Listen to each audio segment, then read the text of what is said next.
All right. I think we're good to go here. So I was gonna probably, or I was planning on streaming something like just Legacy Taxes or something after our long modern day on Monday, where we played in the PTQ. But this, I saw this deck and it made like 2 of the top 32 of the PTQ, and it had like 5-0'd a league the previous Friday when I kind of first saw it. But like 2 of the top 32. Like, I imagine this deck gets some wins because no one knows what's happening, and you kind of get some free wins there, but it just, like, looks really sweet. I'm into it. And I had most of the cards online, so I was like, you know what, we're gonna stream this today. I had to buy, like, Simian Spirit Guides and Gemstone Caverns, and, like, a couple Reality Smashers, but I had Dismembers, I had Thalias, Displacers, Thought-Knots. I had Chalices, I have, like, I had Soldier Stompy built in Legacy. I had to buy some of these sideboard cards, like Tocatli Honor Guard, which I imagine is like the humans tech, because all your 2s suck against humans, so you board all these out, board in all these Tocatli Honor Guards, and like Deccan Stones, Warship Cast Out, Ratchet Bomb, whatever. Oh shit, the jank build, yeah. It made it made 2 places in the top 32. One of them was in the top 8, I think. Maybe I'm wrong about that. I think one of them was in the top 8, and then there was a second in the top 32. So I'm gonna give it a whirl. I don't know how good it is, but it looks really sweet. I'm just not sold on. I keep thinking of all these different decks, and Chalice of Wood doesn't seem super excellent against anything besides like Jeskai and some of the combo decks. But I don't know. Chalice of Void is a card that I'm probably not very good at in Modern. But list seems sweet. I'm definitely down to, you know, just fuck around with this deck, whatever. Let's get into some leagues. Oh, I probably need to update my my spreadsheet. Oh, that's 3rd time's a charm. I don't have a section for what. All right, yeah. Also, I don't know the name of this deck. I think Sspiderspace is the first person that like kind of was pioneering this deck. I don't know if they're the creator or if they're just the person that kind of 5-0'd made this deck more popular. But if any of you guys know the official name that people are calling this thing, then that'd be cool. I'm just gonna call it Taxes Stompy, Thalia Stompy, Thalia Eldrazi Stompy. It's a weird modern Stompy deck. What do we do? This is on Friday, I think, yeah. That was the day we 3-2-3-2'd. Taxes Stompy. Am I on mute? Oh, I do have my computer on mute. Not my mic. My computer sounds. There we go. Probably need to update this. I'll fiddle with this while.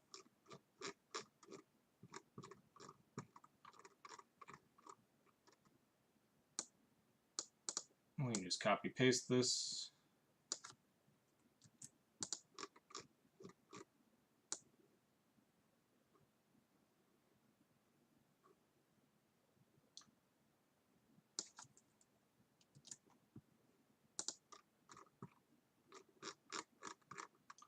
Alright, yeah, that seems fine. Taxes Stompy ? And then we can just zero out everything.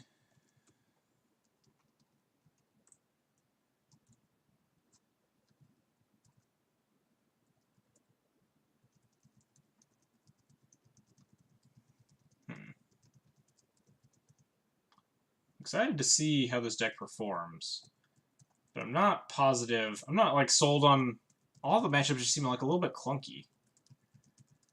So much so, like your humans matchup doesn't seem good game 1 because you still have all these like really bad cards like Leonin Arbiter and Thalia, but I guess you have like Reality Smasher and stuff to try and race. But you don't have Path. You have to use these Dismembers instead. You can't like really play double white cards very well. This deck has, I think, no double white. Alright, we're on the play, so I guess that's good. Well, this hand just kind of sucks, regardless of what silly shit we're doing. Don't think I can keep her as a Canopy Double Dismember. We'll mulligan. Ah, Jesus. Alright, well, first impressions. This deck is not firing on all cylinders, but obviously you can't judge a book by, like, the single game I played with it, where I'm kind of getting horribly punished. I wonder if I keep this. I don't think I'm supposed to keep this. Just, I have to, like, Ghost Quarter myself on turn 2 to play something. But this deck probably doesn't mulligan very well. I can't really cast anything. Yeah, we're gonna ship it. Alright, yeah, now we're just gonna lose. Cool, cool.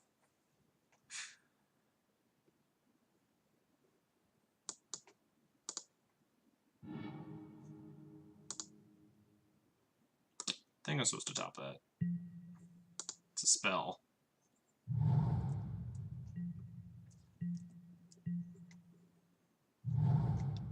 Jund, looks likely. Yeah. Kind of a clunky hand, but, like, this deck doesn't seem that much more greedy in terms of mana-based things. Mana-based issues. We have 24 lands, which is one more than traditional mono-white D&T. And then we have, like, 3 Gemstone Caverns or something, which aren't really good at producing colored mana, but... so I could Spirit Guide out Displacer. That really kind of blows my cover that I'm on this Stompy deck, but I don't think my opponent cares that much. Then what do I even do? Do I want to loot? Opponent probably has a bolt up here, so maybe I just pass.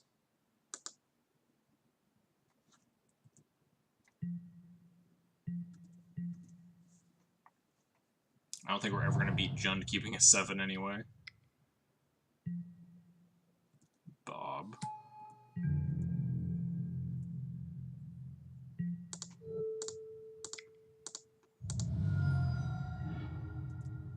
Land. That is a land.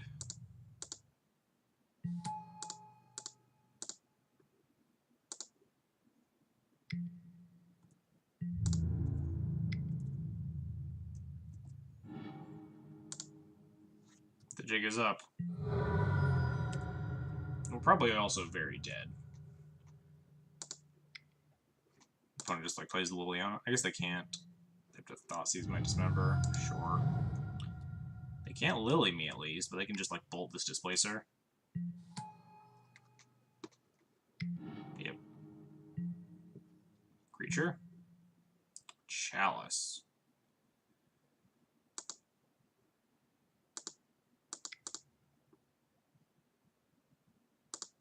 I should probably actually leave up this Ghost Quarter.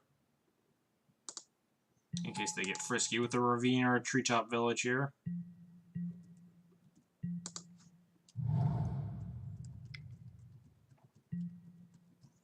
Double Tarmogoyf. Yeah, we're probably boned.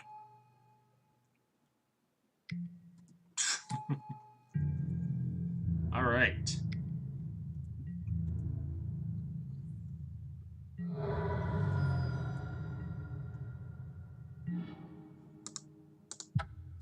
Alright, well, we tried. Let's figure out what the heck we're doing here with sideboarding plans. So these suck. Cast Out's probably fine. Celestial Purge is probably fine. And these Deccan Stones, maybe? Is Ratchet Bomb good enough? Probably not. All it does is blow up, like, Goyfs and Bobs, but it takes forever to get there. Question is, like, what do we cut? All these cards just seem so bad. You could probably shave, like, Gemstone Cavern on the play, right? Like, cut one land, because Gemstone Cavern's just worse when you're taking the play rather than the draw.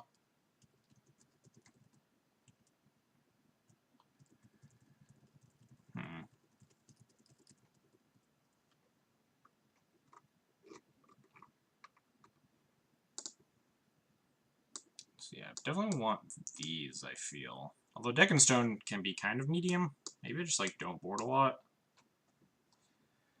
Because Deccan Stone just gives them more value. Although this deck probably has trouble beating a Tarmogoyf. I guess you have 4 Dismembers.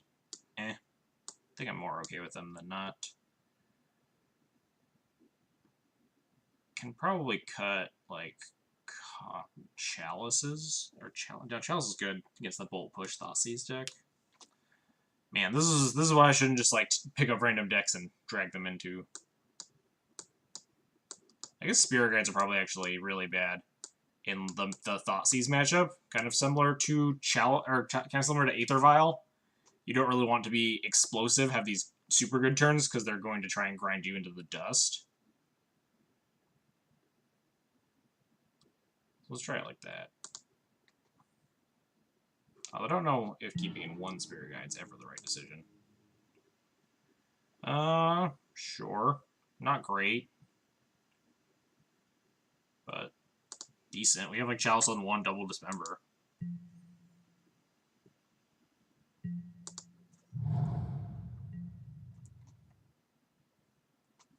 Yeah, if we win this game, we go to game 3, I'll probably board back in the other Gemstone Caverns, board out the 4th Spirit Guide.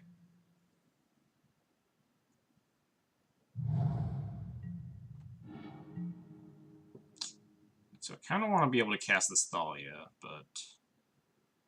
So what do I put this Cavern on? It's got to be either human or Cleric here, depending on which one I'm planning on casting. I think I really want to keep my lands around, so I don't really care about Arbiter in play. I want to put this Chalice on 1 here. I guess the likelihood of us being able to cast... let's look at the deck list. Likelihood of us being able to cast actually pretty low, because we could draw like 4 temples, 2 gemstones, 6, 7, 8, 9 draws, 10 draws that don't produce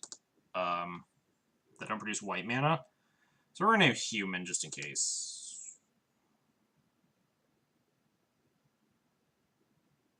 Yeah. Oop.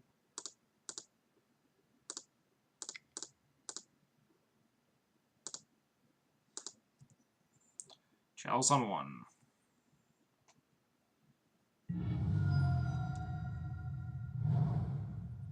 Opponent gonna bolt my face? That seems loose in their Abrupt Decay Kolaghan's command deck. I don't think they need to, like, really capitalize on that bolt value, but okay. Alright, that's a bummer. We don't have anything to cast here. But we have Dismembers, as long as they don't just play Thalia, or not Thalia. Liliana the Veil next turn. That's what it's looking like. Cool.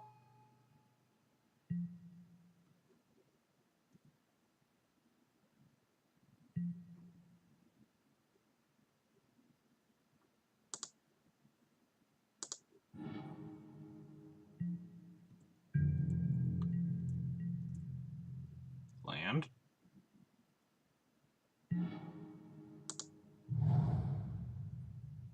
Wow, don't even have white to cast Eldrazi Displacer.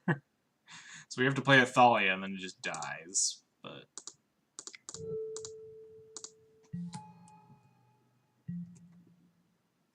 at least we can slowly punch our way through this Lily. If we draw an Eldrazi Temple, it'll be really good. Although they probably are holding up Terminate or whatever. Temple. Copter. Copter can kill Lily if we actually draw something. And then I have like Decay for it, or killing it in any way, shape, or form. Yeah, this is not the most impressive showing of this deck. But obviously, playing one game, not a big decider. We're gonna pitch Arbiter here. It's kind of worthless at this point.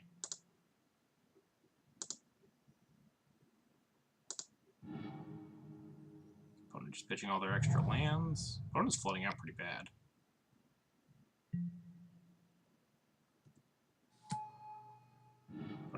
Opponent wants it to be up at 4 to protect it from Copter. Okay. Guess we're going to discard this other Dismember. Come on. We draw Eldrazi Temple here. We're in business. Come on, deck. One time. I probably have to Ghost Quarter myself to play this Displacer.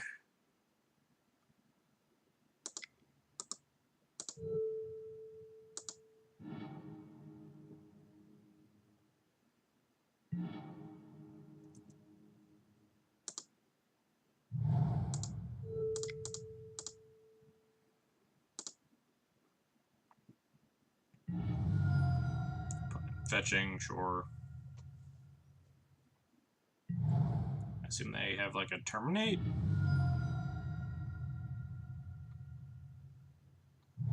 Abrupt decay.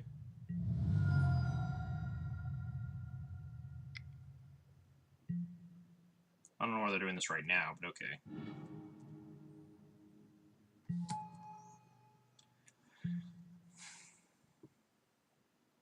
Play around somehow. Double Spirit Guide.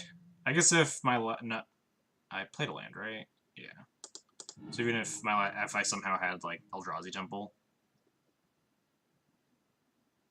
we're still in this if we can find an Eldrazi Temple or something. But it's very unlikely. Oh, never mind. Now we're dead.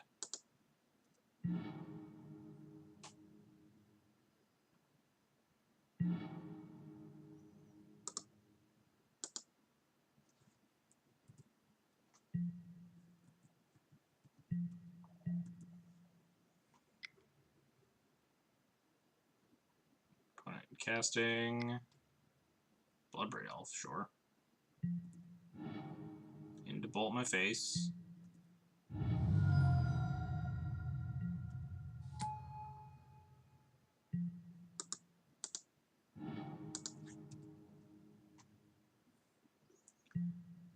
Pitching Spirit Guide plays around Scavenging Ooze. Not that it really matters. But... oh man, if that had been like the fourth land there, we could have played this, and then they would have edicted it. Yeah, alright, I'm done. I'm done playing this, this particular game here. Jund. Otude.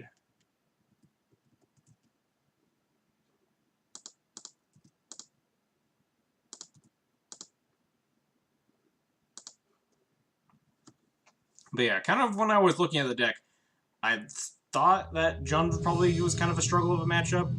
This deck seems like it plays better on like the Jeskai decks because of their glut of 1-drops and not as much like pressure or being able to answer big creatures. Whereas Jund definitely does not have that problem. Oh, we're on the draw. We could make this Gemstone Caverns happen. And play a turn 1 Smuggler's Copter. What do I pitch, though? I mean, I think I'm going to keep. I guess I have to pitch this Smasher or this Dismember. We're going to keep this. Does the opponent have turn 0 effect? Oh, perform any opening hand actions. Yeah.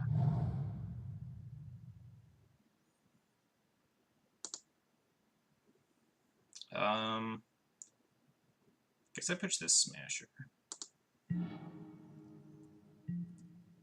This has for any color, right? Yes. Double Jund back to back. Here's this Titan Shift. Gonna regret not pitching this Dismember. Ooh. Turn 1 Leonin Arbiter. That's pretty good against Titan Shift, right?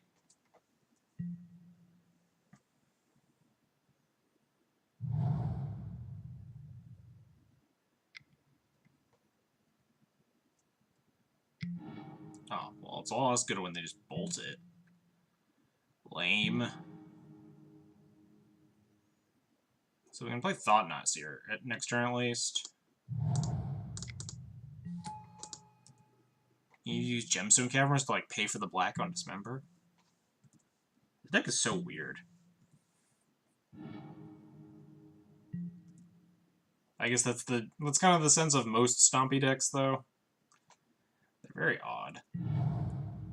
Is this just normal Scape Shift? I think that makes this Thought Knot better. Unless they have counters here. They play like Flooded, whatever. Nope. Now they can only like remand this. Flooded Grove. Guess we can like not take damage. Although maybe I'm supposed to. Because I don't. Actually, I'm just pitching this to Dismember if the Smuggler's Copter actually gets to connect here. Probably just remand this. Yep. So it doesn't matter. Luckily, they're still not on Cryptic mana, unless they have the Flooded Grove. So they can't hard counter this Thought Knot.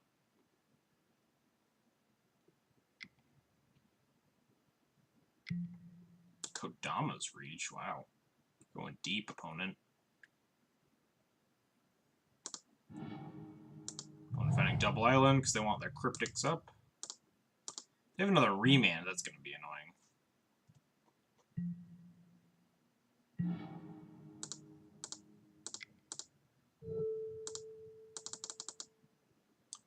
Please resolve this time. Bowl my face. Are they just Hellbent? Yeah, they're just Hellbent. Okay, so they're just trying to top Escape Shift at this point.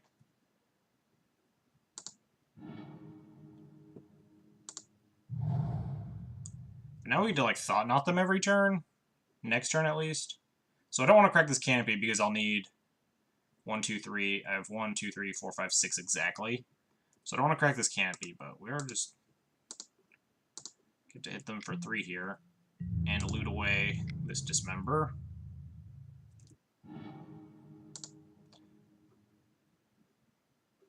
Is Chalice on 1? Does Chalice on 1 do anything in this matchup? Gotta play Modern to practice for that standard PBTQ? Yeah. Yeah, man. Modern, much more interesting format. And also doesn't cost me an arm and a leg to buy into a deck that I don't own any of at all. Are you going to suggest to me that I should wait and put this Chalice on 4, Caleb? Because I know that that's your experience on the past with this Chalice of the Void. But we're a ways away from Chalice on 4.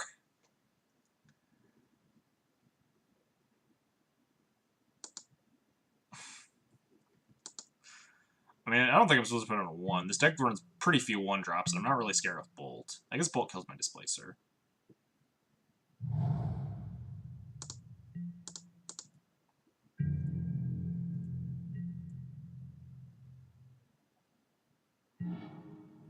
Ooh, another Thought Knot. Don't actually need that right now. Does it increase the clock? So if I play Displacer and make Copter attack for 7, they go to 8. The next turn they're still just dead. I like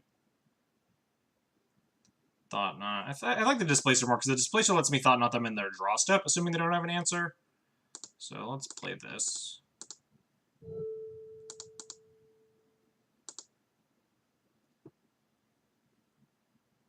If they have Cryptic, it's kind of a bummer. Nope. Crew. I could just loot away this Chalice of the Void, since Chalice is pretty medium against Escape Shift.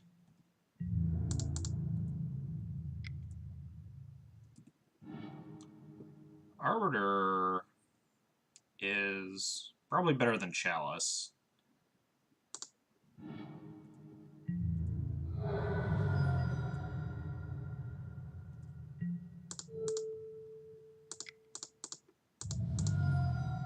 So we're going to flicker this so don't die to Escape Shift.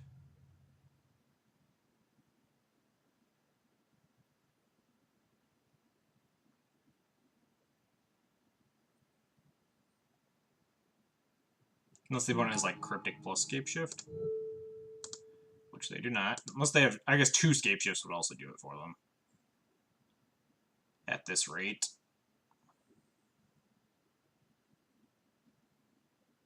Thought about playing E-Tron again. E-Tron's, like, kind of not very good right now, is the issue. It's so bad against humans. I don't know how the Hollow One matchup is, though. I imagine you'd probably... Actually, maybe it's okay, because you probably eat Jeskai for breakfast. Supreme Will and Escape Shift, huh? Well, I mean, they can Supreme Will for Escape Shift, but... Here's hoping they don't hit it, because I got nothing. Cinder Blade. Supreme Will. Please don't kill me, opponent.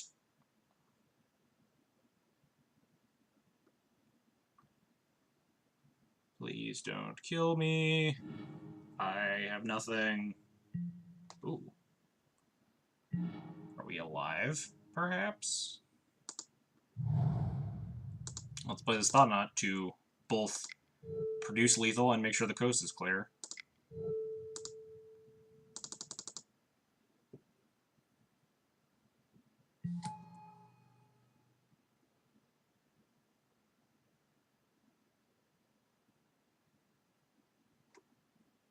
There's an Eatron player that got 4 this weekend. He said Torpor Orb is OP versus humans. Yeah, that's why this deck's playing well, hang on, let me check the name of this card.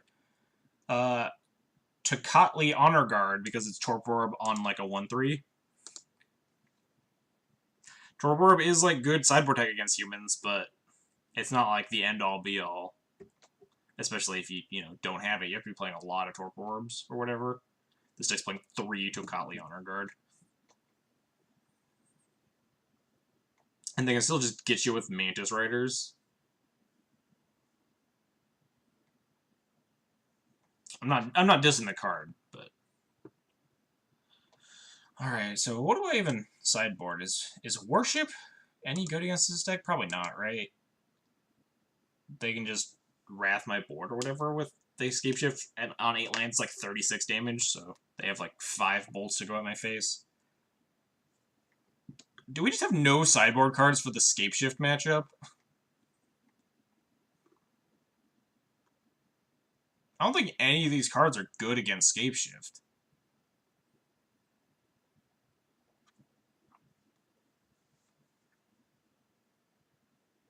Yeah, like, these cards are all bad.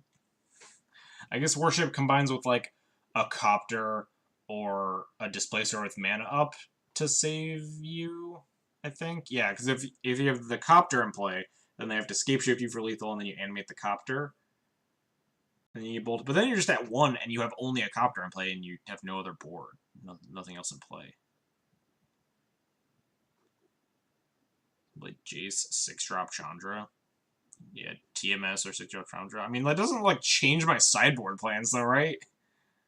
Cast out? I don't think... I mean, I guess cast out cycles, but, like... I don't know. It seems really bad. I mean, Chalice also seems really bad. But Chalice, you can, like, catch a... you can catch a... Search for Tomorrow or something. If you just have it in your opening hand or whatever. We're on the draw. Gemstone Caverns are sweet. I guess... Oh, wait, hang on. These Dismembers are just actually straight up the worst cards ever. So we at least cast out cycles. At least I can turn cast out into a new card. These Dismembers are actually just completely dead, right?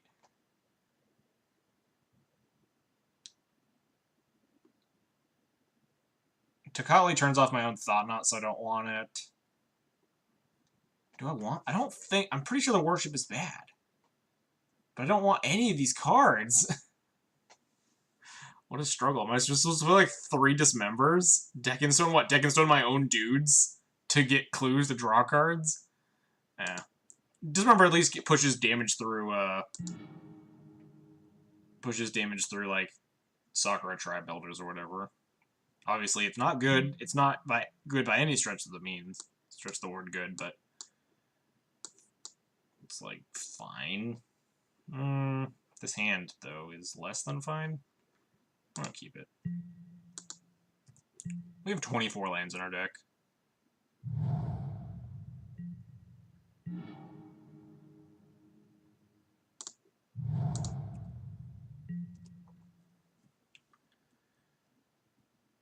Opponent not fetching on end step. Did they just F6, or did they, like, try to hit... Are they trying to hit land?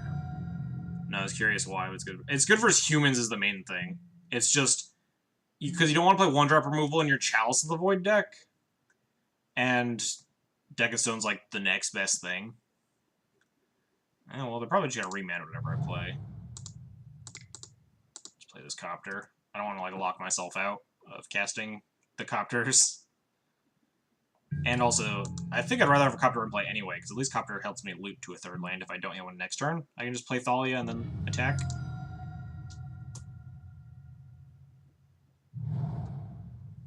Now they fetch. Peer through depths. What year is this? This guy's playing Escape Shift from like 2015 with Supreme Wills.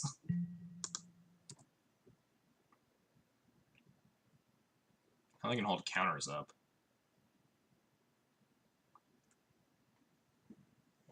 Probably just, if I draw a land, I'll probably just run out of Displacer then, because I have multiples. I imagine they're going to leave up. No, okay. Guess I'll just jam Thalia here. Animacopter, punch. Island, island.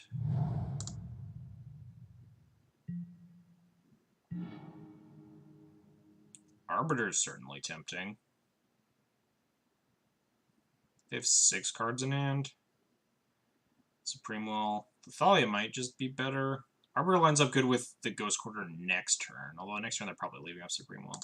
I think we're going to go with Thalia here.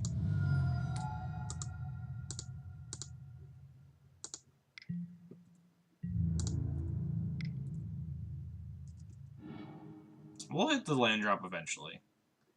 We'll pitch this second copter. Second copter is probably completely worthless. Realistically, we should hit the third land drop. One day.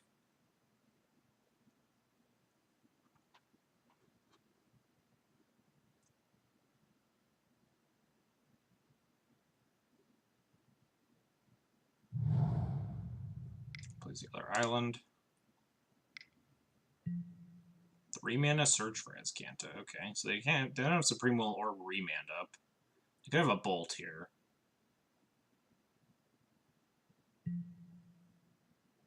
Kind of want to hit a third land. That's great. Although, I think I'm going to... So I miss out on damage if I just animate... If I Thalia up the Copter and then attack, hoping to dig for Eldrazi Temple. And I think the odds of me hitting Eldrazi Temple are pretty low. So I think I'd rather play Arbiter and then also have this Ghost Quarter up.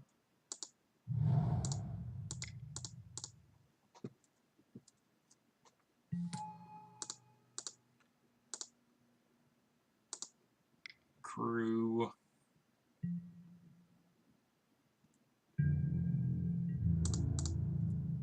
Punch. Wait a 4th land, though. Now I guess we'll pitch a Displacer.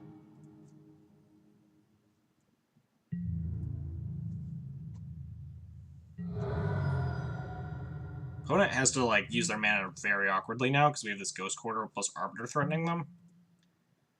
Could try to hit their only green source. They probably have multiple forests, so I don't think I can try and snipe the forest there and just hope they don't have another green. This deck usually plays 2 forests to play around, like, Blood Moon and stuff. Mill the Ceremonious Rejection, huh?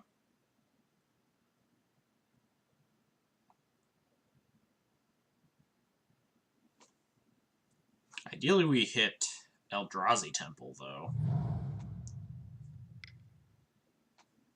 So we can play Thought Knot. Opponent actually has the counterspell up here, though. So then they would be vulnerable to Ghost Quarter. Temple. Thalia. So I don't think I want to cast my impactful spell here. The Thought Knot.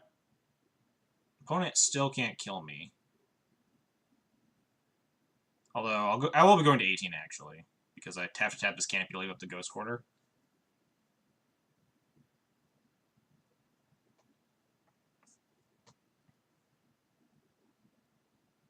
The opponent also would need to have a basic land. Oh no, they're going to counter my Thalia. Now if they counter the Thalia, they get Ghost Quartered, so it's fine.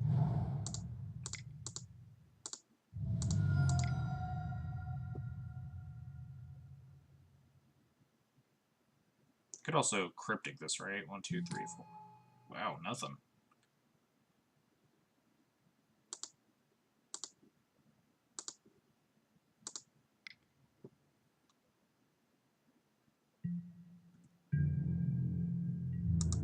I guess they might just have lethal, like they have the Scapeshift and the 7th land in hand.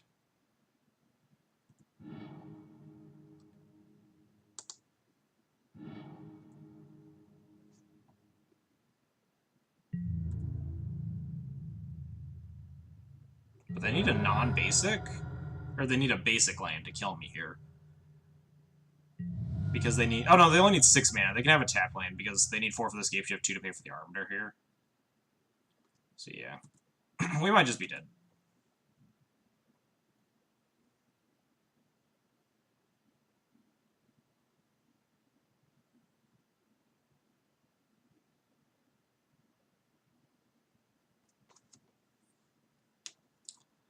If they cast Supreme Will Digging, they get 5 cards in graveyard, ghost quarter 6. They could actually flip the Search, but I could take them off of double green. And with Thalia, plus them being off double green, it'd be pretty unlikely that they could kill me. Yeah, they're just... I think the opponent just has lethal. They just have 7th land plus Scapeshift here. Maybe it was right to like not take the damage off the canopy for that exact reason. Since I could have just played the Thalia post-combat, because I'm not substantially accelerating the clock, they'd be at 5 instead of 2. They mill Cryptic. Alright, yeah, that means we're probably dead. Wait. They just, like, mill Cryptic and then concede? You can survive, right? You just tap my dudes, bounce the copter, right?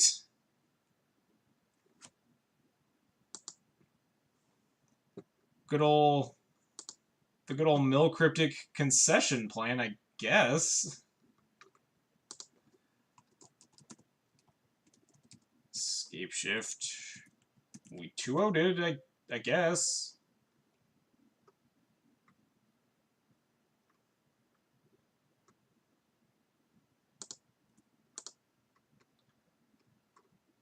We are 1-1 with this pile of nonsense. I mean, that deck is probably pretty good against Scapeshift, but also probably pretty bad against Jund, so I'm not really surprised with these results. Alright, we're on the draw. This hand is exceptionally slow. We don't have an Eldrazi Temple or anything, or a Gemstone Caverns to supplement. If one kept 7, we could just keep this on the back of Dismember. No, I think we can find a better hand. We have like a bunch of 2s in the deck. Alright. I was talking about better hands. This is a worse hand. Do I have to keep this or go to 5? We get a Scry now. Kraken Campy doesn't really do a lot because it sets us back a land to play this Thought Knot anyway. And we'll keep this. Ooh. I'll top the 6th land. And then they Thought Seize me and I lose, but I think turn 3 Thought Knot's much more relevant than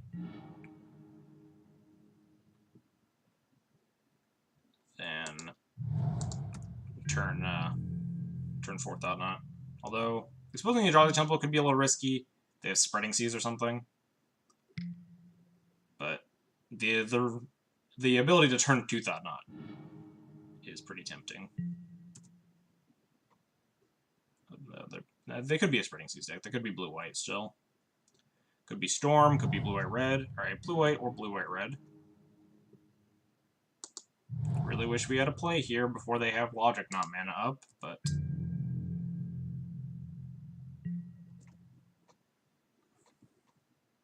So they can like Logic Knot my Thalia into Cryptic my Thought Knot. Although if they tap low or something, if for some reason they decide to cast a spell here, they could. Nope, they're not gonna Field Ruin me. So they could Logic Knot for 2. Do I just jam this Thalia? Probably.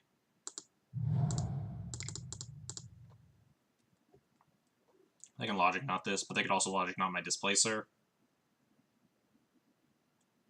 If they want to Field Ruin this Eldrazi Temple, I no longer care about it because I can just hit this Thought Knot naturally. Yeah, Logic Knot X equals 1.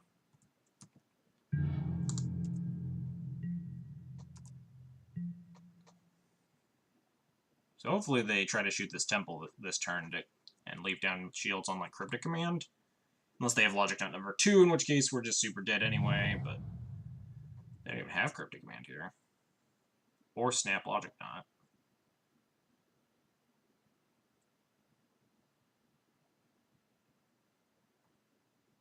Man, how sweet would it have been if I had Simian Spirit Guide there when they Logic Knotted Thalia for 1? Aren't they supposed to do this in my draw step if they're going to wait until my turn to do it? Whatever. Get the wastes.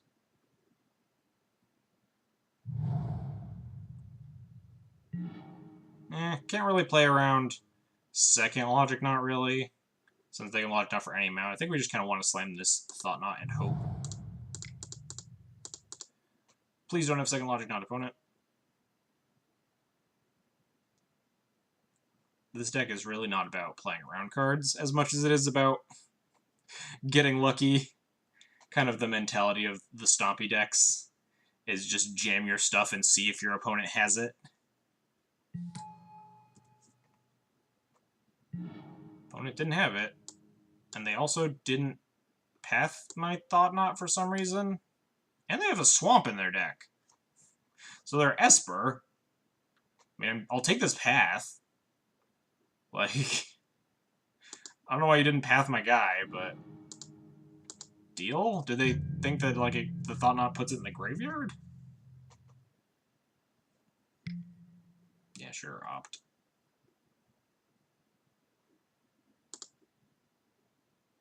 I guess missing the temple puts us off of Displacer plus activation next turn, which is kind of a bummer.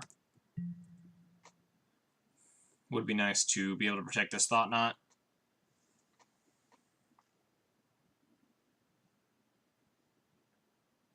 Probably just play Canopy next turn, and then Displacer plus Crack Canopy. He's gonna opt and find the path. Of course he is. Oh yeah, they topped one. They just knew the path was on the top of their deck, so they didn't care.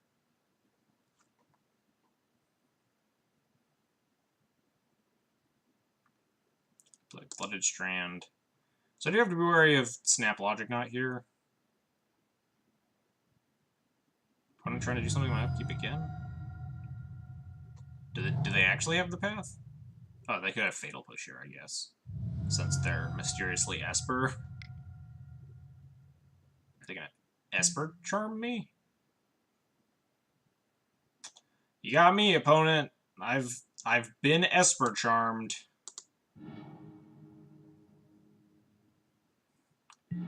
Yeah, you really showed me what's what.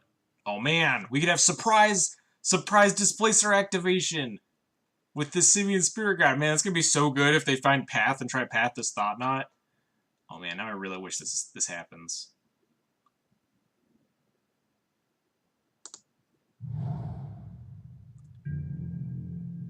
Is this Hayden? Basically.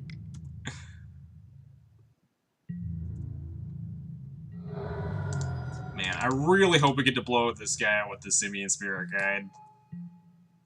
I probably should realistically just take the Snapcaster and not try to blow them out. Just like Thought Knot the Snapcaster right then and there. But I really want to get him.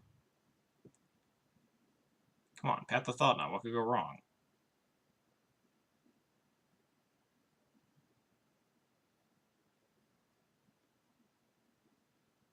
I'm just cracking this Canopy, man. I don't have enough mana to activate this Displacer. Don't worry about it, opponent. Oh, boo. Opponent, no fun. I don't think I'm going to crack this Canopy out of A, fear of Esper Charm, and B, I just get to hold this up forever. I can just crack it next turn. They want to, like, snap Esper Charm me in my draw stuff? Nope, we just draw another Thought Knot. That's cool.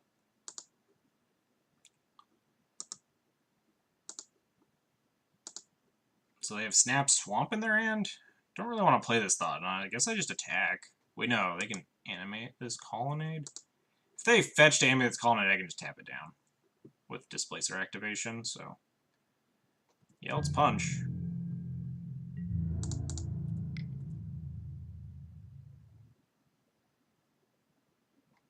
If they were planning to activate Colonnade, they probably would have played the Swamp, so they didn't take damage. Yeah, they're just going to take a bunch here.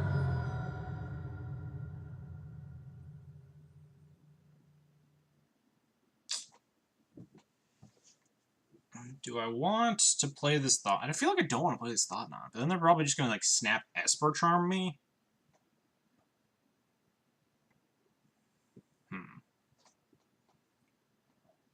I think I'd just rather leave up Blinks, though. I don't know what my opponent has, but... Imagine they're just going to snap Esper Charm. Yep.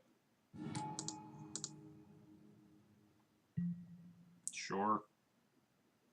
I'm going to pitch the Spirit Guide. Blink the Thought Knot while they're mostly tapped out here.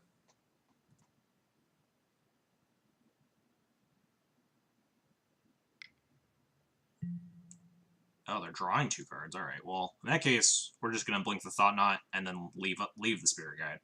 So after they draw 2, we get to Thoughtseize them again.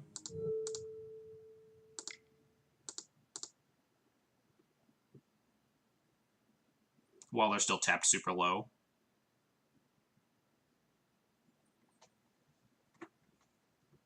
And if they did find, like, Fatal Push here, then we have the Spirit Guide to get them. Nope, they're just fetching. Okay.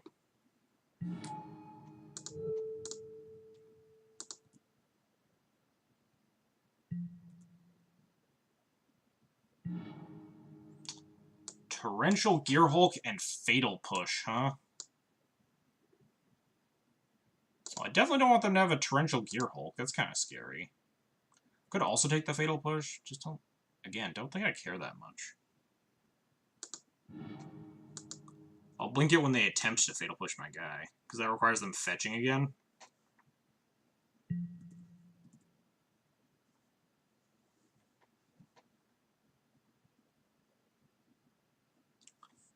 So they have to play Flooded Strand fetch here.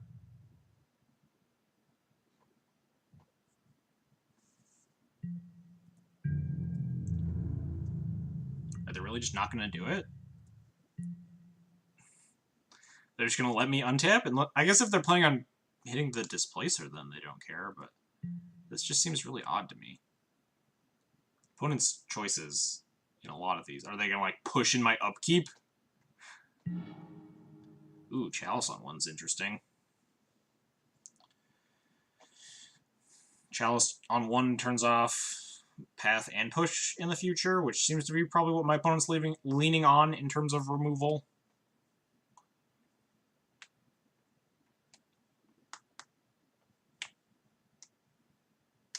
But I think we have to attack first. If they then animate Colonnade, so 1, 2, 3, 4, 5, animate Colonnade, I blink it down, they can then push the Thought Knot, but then I blink that.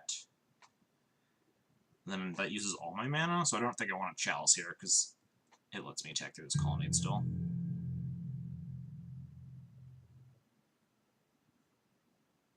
Unless they have Cryptic Command as the last card in hand. In which case my decisions don't matter. I guess they could actually push the Displacer and then animate Colonnade. No, then we'll blink Thought Knot if they do that. That wouldn't be that dumb though. Pushing Displacer and then they're just... I don't know what the opponent's doing. Like Cryptic bounce their Snapcaster? What is your plan, opponent? Push the Displacer here? Second snap?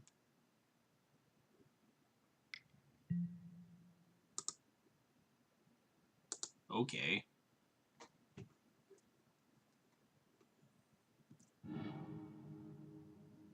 So you go to 2. Unless you wanna... Oh, they're gonna then push this Displacer? Okay, sure.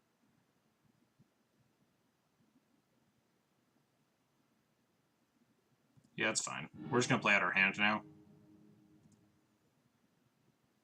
We're gonna Thought Knot, Pitch Spirit Guide, Chalice them.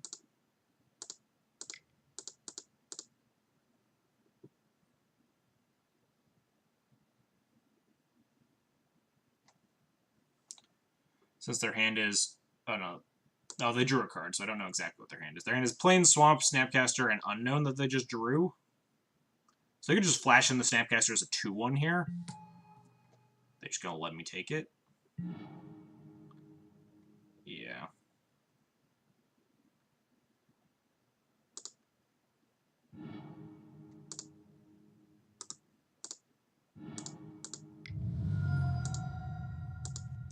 Chalice on 1, protect my guys from pushing Path. They often respond, sure. We have lethal next turn with Shepherd Dunes. We have lethal next turn without Shepherd Dunes if they fetch. The issue is this Colonnade is a little bit in the way. It's a little dangerous if I like attack with both and then they have drawn like Snapcaster Mage or something. They chump a Thought Knot and then they get to trade with a Thought Knot and draw a card. Well, I guess not if I'm activating Shevadunes, they don't trade, so. And Chalice will turn off paths or pushes. Alright, now they're just dead, regardless. Guess it would have been a bummer if they drew Path right there. Probably should have played Chalice first and then Thought Knot at them. Although they could have just pathed a Thought Knot regardless. But now, yeah, now they're just facing down 2 lethal threats, even without the Shevadune's activation. Drowned Catacombs, so I know... Ooh, that keeps them alive. Drowned is plain Swamp. Ghost Quarter. Dismember.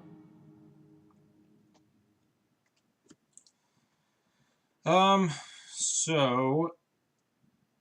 If I crack this, then I can't activate Shevadunes. I think the plan is activate Shevadune's attack.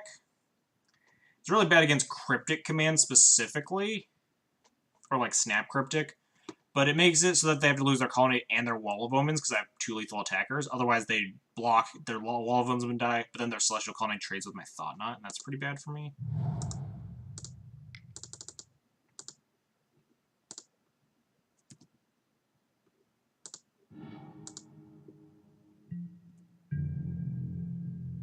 Oh no, they have Crypt. Oh nope, they don't have Cryptic. Sick. Get them! They have Snapcaster. They do have Cryptic. Oh no, they just jump blocking with Colonnade. Sweet. So now we just have 2 lethal attackers again, and we killed their Celestial Colonnade for free. Thanks, Shevadunes. What you got, opponent? Alright. Beat him down with the Thought Knot Seers. What's the plan for the sideboard? Man, all my cards suck in, like, all these matchups. This deck's sideboard, I think, needs a little bit more tuning. Maybe you're just good against the control decks? I didn't feel too good. I felt, like, very scared most of the time. But maybe your control matchup is just fine. It's good enough. Oh, it's on, like, some Esper pile. We should probably bring in Cast Out. Answers, Planeswalkers, whatever. Cut a Dismember. I mean, all these cards are fine other than that.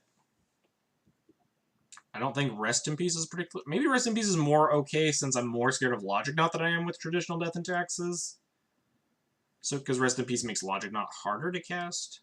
Although, it's still, like, pretty, like, reasonable spell-wise. You can just pay 4 mana, counter spells or whatever. 3 mana. Rest in Peace turns off Snap and Logic Knot and, like, Search for Azcanta if they have it. Doesn't seem great.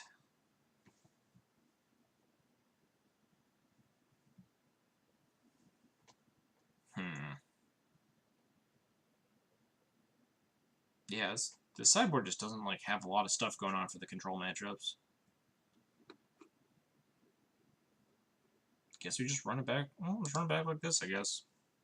There was, in fairness, there was one Karn in the original list, which I just cut because I'm a poor piece of crap that can't afford Karns.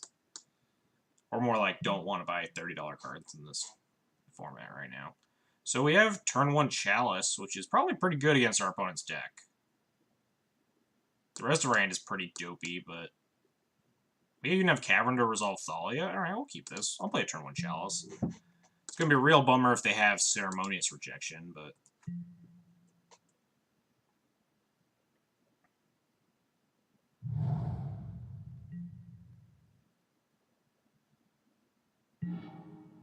Oh man, turn 1 Thalia Heretic Athar!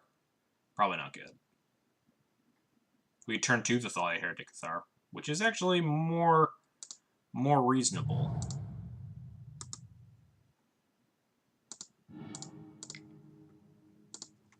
Turn 1 Chalice on 1. Command me, opponent.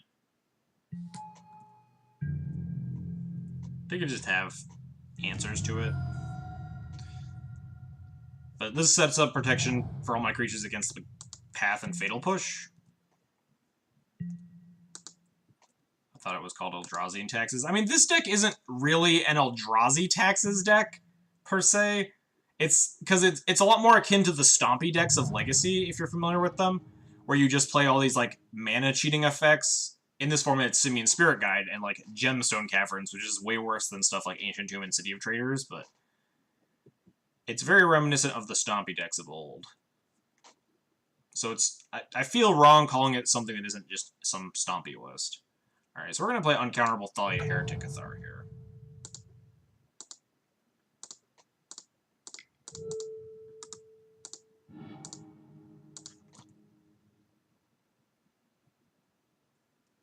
Play through their Logic Knot, I guess. Oh man, I was kind of hoping they were going to try and Logic Knot it.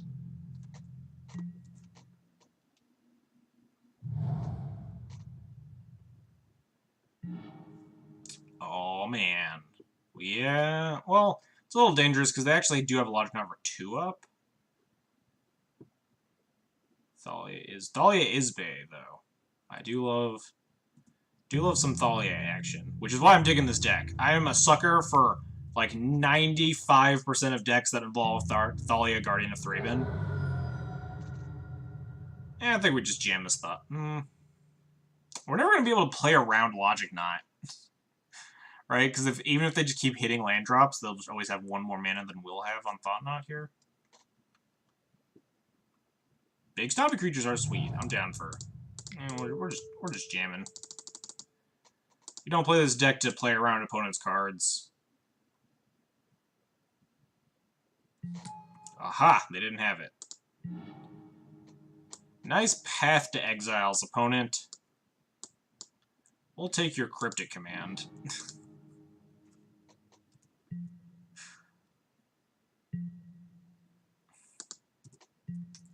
Man, this is a little... We're really doing him dirty here.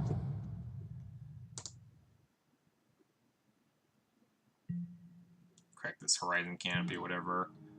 Or not, we'll just, like, cast Displacer with mana up.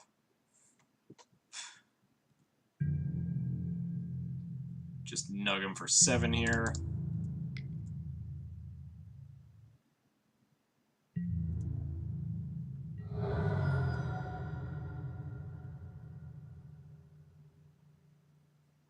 Do I want to play around Supreme Verdict by... I think I'll actually just flicker the Thought Knot on their draw step to play around Supreme Verdict. Because that's like the only thing that beats me here. I had such an awesome match earlier against Blurred Gifts with my Bug Counters deck. Swing 10. Nice. Love to hear it. Yeah, I think I'm going to just flicker the Thought Knot in their draw step so I don't die to Supreme Verdict here.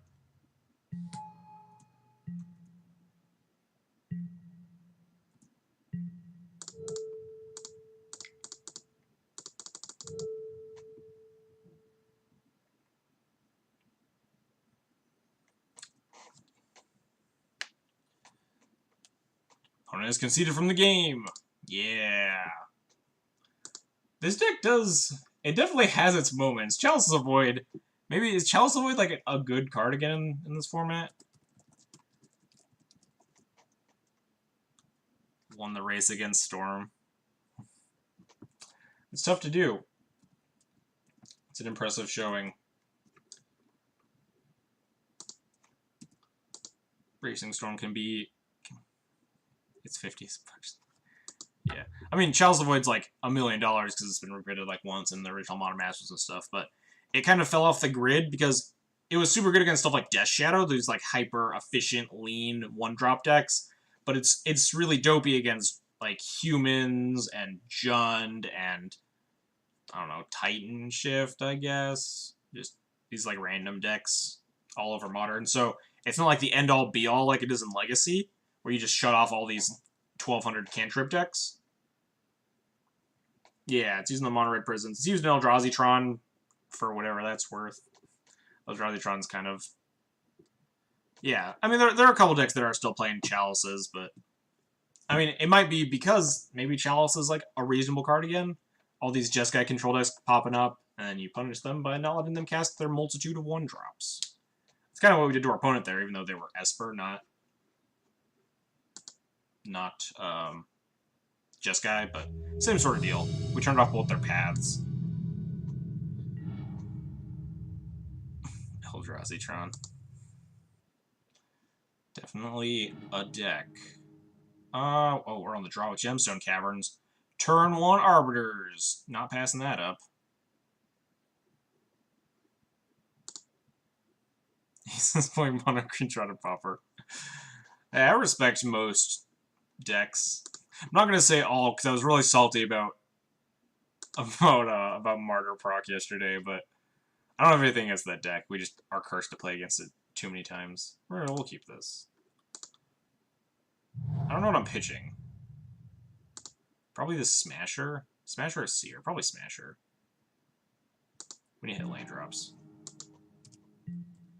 But Seer is a sweet card. This is like, yeah, this is like a weird butchered. Oh man, opponent's on Eldrazi, or not Eldrazi, Tron of some sort. Get him with the turn 1 Arbiter. Into turn 2 Ghost Quarter you, or something of that effect. But yeah, this is weird deck that Sspiderspace, an avid MTGO person, was kind of pioneering. As far as I know, Sspiderspace was the first person that played it, but I could be wrong. I don't want to like misappropriate who's like the mastermind behind this deck. It's really awkward because I feel like my opponent just has natural Tron, so I kind of want to Ghost Quarter them. But they're not tapping out, so... I mean, I think I just have to Ghost Quarter them still. It does make them pay 2 mana on their turn. I'm going to Ghost Quarter them in their draw step.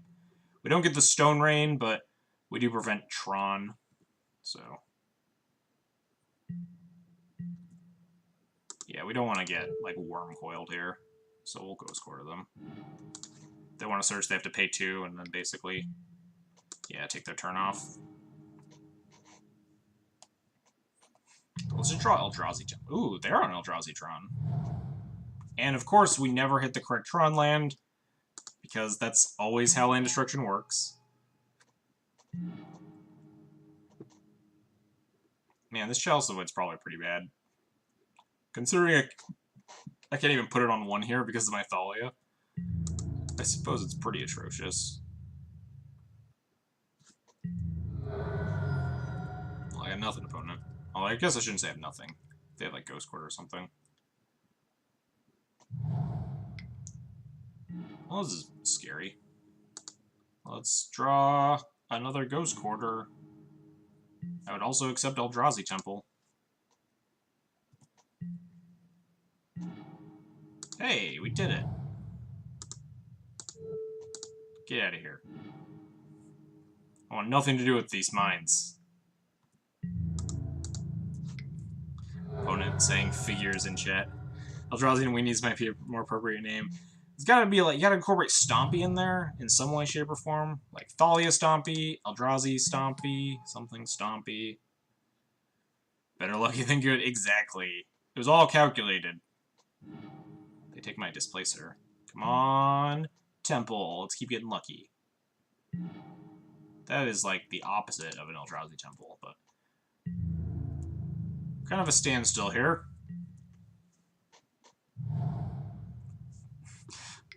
Opponent draws their 3rd mine. I'll mirror their figures in chat. Yeah, we're probably dead now.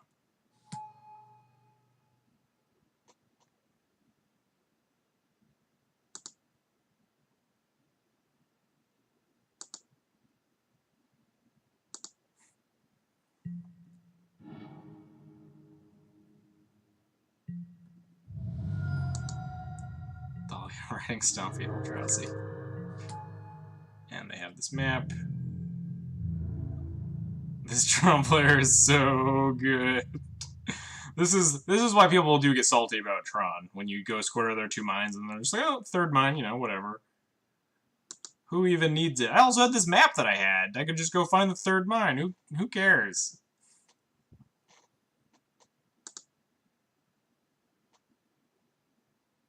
I'm definitely conceding. This match is basically unwinnable. I've been liking this deck. I ran it some, but it felt like you run hot, you're unbeatable, it's really consistent. Yeah, that's about how I feel. Opponent chatting about this deck. When you run hot, it is super unbeatable. Like when we were playing against the Esbroke guy last round. I mean, it's like 12/60th of their deck. Can't be fucked to do math. Alright, yeah, we're dead. But yeah, that is why people get salty about Trunks. It's like, oh, they always have it, whatever. Sometimes they do just have it, and then you get got, but them's the breaks.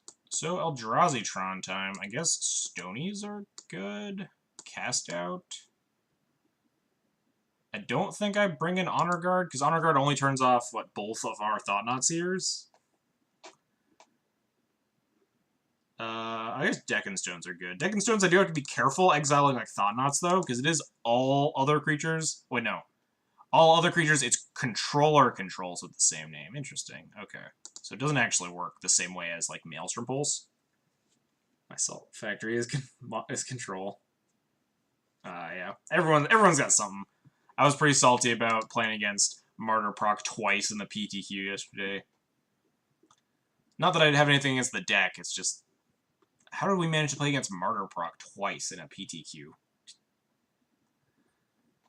Can't put all my cards in the graveyard. Exactly. So what do I cut? Probably Thalias aren't super good here. Probably Smuggler's Copters if I'm boarding out all my Stonies. No, hang on. Chalices. Chalices is really bad against my opponent's deck, who also has Chalice Voids. Mardu Pyro's a deck, right? Yeah, Mardu Pyro is definitely a deck. It's super good right now. I don't know about super good. It's good right now. It's hard to call a modern deck super good, just based on how many decks there are in the format. You can kind of get wrecked by certain sides of it. But Mardu Pyro is pretty good right now, because it has a reasonable humans matchup and stuff. Just a very good grindy deck. Beat that too, which surprised me. Nice. Good to hear it. Showing those Mardu Pyro players who's boss. That deck used to make me mad back when it was getting tuned, and they played 2 Monastery Swiftspears. It used to make me so salty because that inclusion of the deck just made no sense to me. Well, this hand seems real good. We have like turn 1 Spirit Guide if they play if they play a map, and then we just have multiple Ghost Quarters. Yeah, we're just gonna beat the crap out of them here. Oh wait, hang on, we're on the play. Do I just fire off turn 1? I'm trying to make my deck actually decently good. Seems sweet. Although I actually didn't hear anything about it, did I? You talked about like bug counters. Do I want to just run out turn 1 Arbiter? I kind of actually want turn 2 Thalia more than turn 1 Arbiter. Because Thalia just makes all their lands come in tapped, which is just a severe tempo play. And if they play map, we'll just play Arbiter. Okay, no map. What's up, OG Hambone? How's it going? I want to cast this. Post a deck list going. Yeah, I'll be happy to take a look when I get a moment. If they have Dismember, I'll be kind of bummed, but saves this Arbiter from the Dismember, so. Oh, they had the basic wastes. So now they get to leave 2 mana up, so I don't get a double Ghost. I guess I got my single Ghost Core then, but. Second, I'll take a look.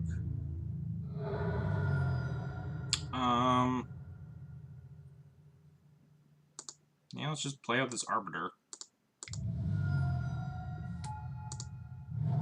Tap your lands now, fool! I think we have this game pretty close to locked up. We have a Dismember if they just jam Thought-Knot here. If they just jam Thought-Knot, we Dismember and then untap and then double Ghost Quarter them, and then they just lose. Let me get this link.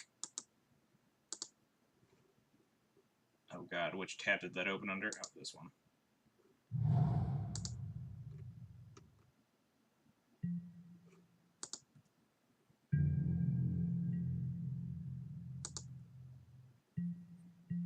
I'll look over it in my downtime. So they're leaving up. So I could Ghost Quarter them. Oh yeah, they can't even Thought-Knot me here because this thing comes in tapped. So if I Ghost Quarter them, they have to pay 2 mana to search, and then the second Ghost Quarter actually Stone Rains them. Although, they usually only have 2 basic wastes, so the second Ghost Quarter is already a Stone Rain. Yeah, let's Ghost Quarter. How are you? I'm pretty good. How are you? So let's untap Ghost Quarter again. Ooh, Spatial Contortion. Wasn't expecting that. Although this Ghost Quarter is still a strip mine, right? They only played 2 wastes.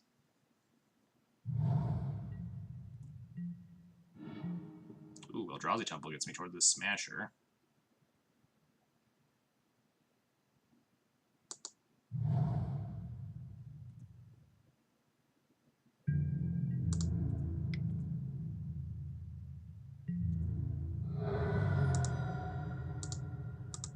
Yeah, we're gonna Ghost Quarter this. They should only play 2 wastes. Unless I'm crazy. Yeah.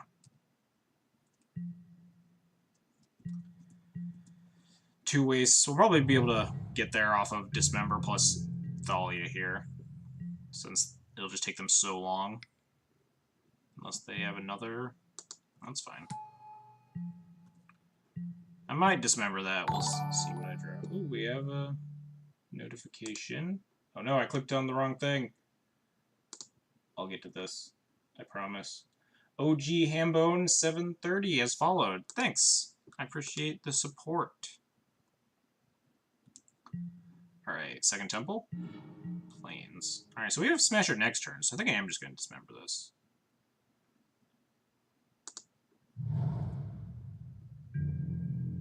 It does make me way worse to a Thought Knot, though. But if I don't Dismember this, then they can... No, they can't pay 4 mana because none of their lands can come into play untapped this turn. So I don't get punished for not Dismembering this yet.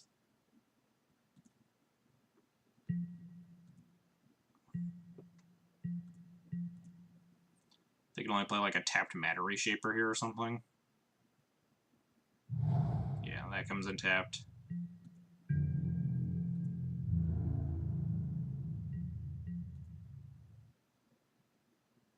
Yeah, we're just gonna Dismember this Walking Ballista.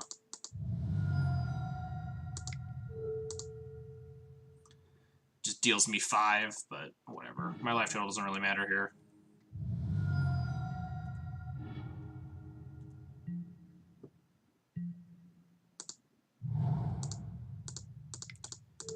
Let's get him.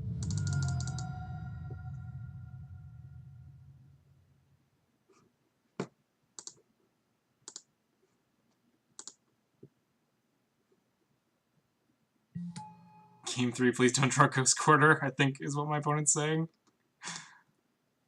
And then he says GG's. Oh no, yeah, GQ, that's what he said. He typoed GQ. Ghost Quarter is definitely how you win this matchup. And as most of the Tron matchups go. They could play Tower and then have 6 mana, and then play like a tapped Worm Coil, and then die. Thought Knot me. Yep, you got me. Tapped Thought Knot. Take my Thalia. I can take a look at these lists here. Opponent kindly requests that I don't draw Ghost Quarters Game 3, which I will hopefully not abide by, but you never know. I'm down to draw Stony Silences next game. Although Stony Silence would have been pretty bad there, except against Ballista.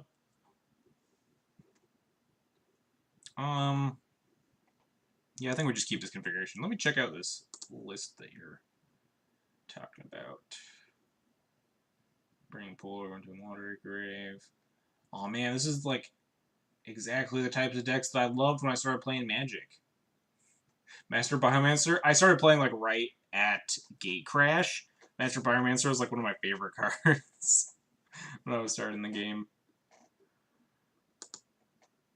Have you considered, what is that? Hardened Scales? I've seen Hardened Scales in like this Hardened Scales Affinity deck that seems to be running around. Hardened Scales might be a reasonable addition to this deck as well.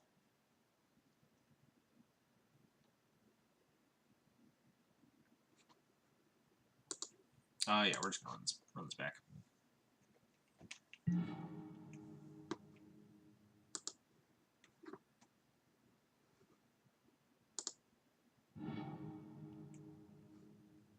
I have him super swamped with 1-drops. Yeah, that's fair. My deck for Modern, I'm on budget.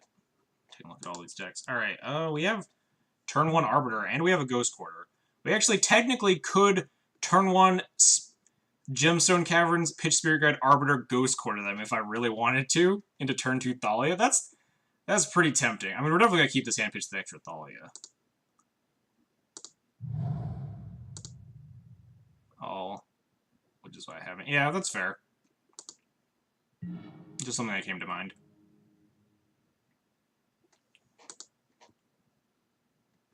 That game made me want to rebuild this deck, opponent says. I think I have the chat kind of covered up with the Thalia, but I guess they want more basics. Oh man, they're going to feel really bad about this unless they have a Dismember.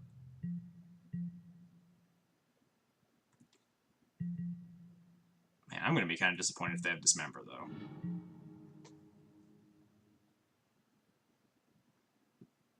Should I, like, play around it at all? I could play Thalia this turn instead, the next turn just Arbiter Ghost Quarter. Nah, we live life on the edge. Let's live a little bit.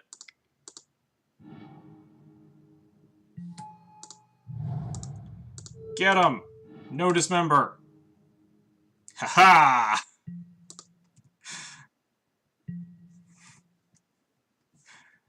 All according to plan.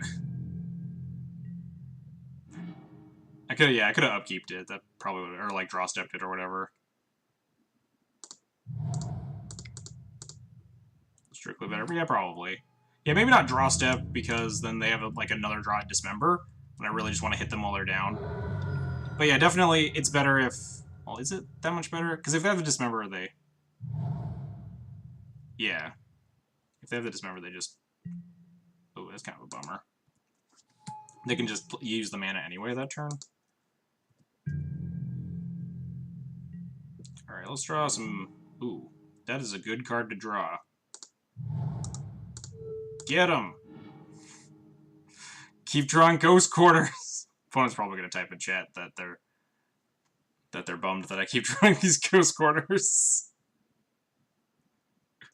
That's gross. Arbiter double Ghost Quarter all 3 games. That is... Yeah, that's correct. We did draw... So bitter right now. Yeah, opponent's a little salty, but in fairness, this was a pretty gross start. I have 17 1-drops with the 2 scale. Yeah, the deck is... Although that's kind of how you want to be in Modern, so it's not necessarily a horrible thing that, like, 17 1-drops, because your deck wants to be very lean in Modern. Uh-oh. Opponent's just going, like, Natural Tron me. We do, like, not have any semblance of a clock here, so the opponent might still win if they just can hit their land drops.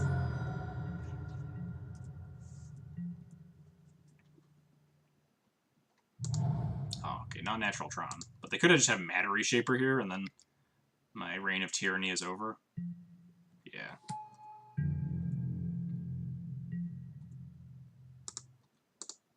Crack this Canopy. Draw Canopy. Oh man, we cast Simeon's Spirit Guide. The Beatdowns. Put this on Ape. Oh no, we didn't have to. We could just cast it through its Gemstone Caverns. That's probably the right play, right? Then I just, like, can't attack into this Matter Reshaper.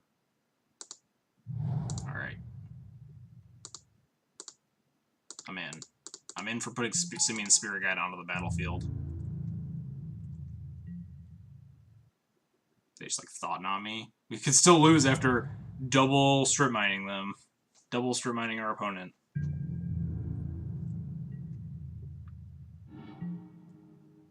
Oh, that's pretty good. They don't have Thought Knot, so...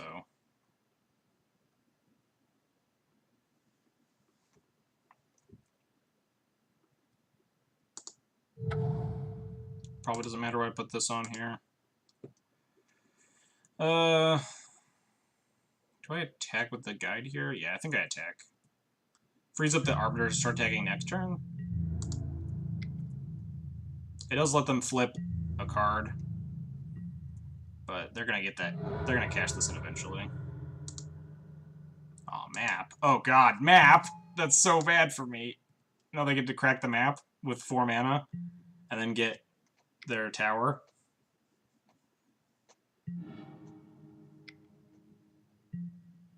Opponent knows how to play through Leon and oh, they just spatial contortioned it too? Jeez. Yeah, we're just boned. Let's get to unload whatever nonsense they have going on. Endbringer. Okay.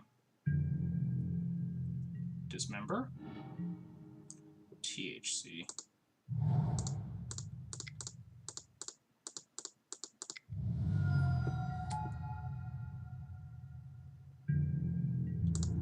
Get him.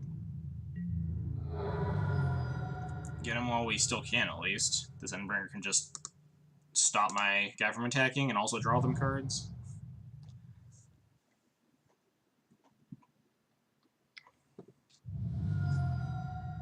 Oh, they just have Dismember. Cool. Well, we tried. They just want to Karn me. Ugin? Ballista for 4. Yeah. We draw Stony and still be in this?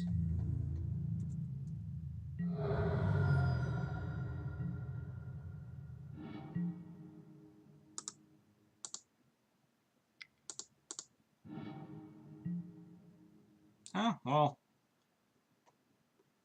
Which one do I have to kill the Ballista, right? As bad as this Deckenstone is? Or as bad as the Endbringer is? I just have to kill this Ballista or I'm just never gonna win. They just pump it up to like a 6-6 and I'm almost dead already.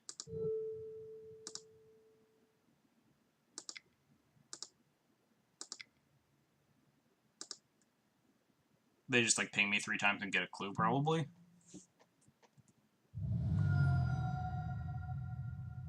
Or ping me 4 times, if that's relevant. But it shouldn't be, because this Endbringer basically clocks for 6. So I'm at 10, effectively. They should just take the clue.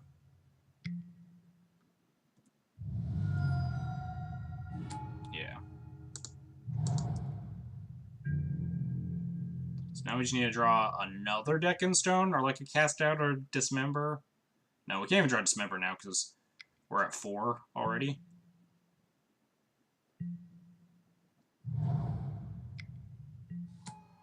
Oh man. Yeah, now I think we're just dead. Because they attack us for 5 here, then ping us to ping us to 4, and then we die to this Thought Knot even if we draw a removal spell for Endbringer.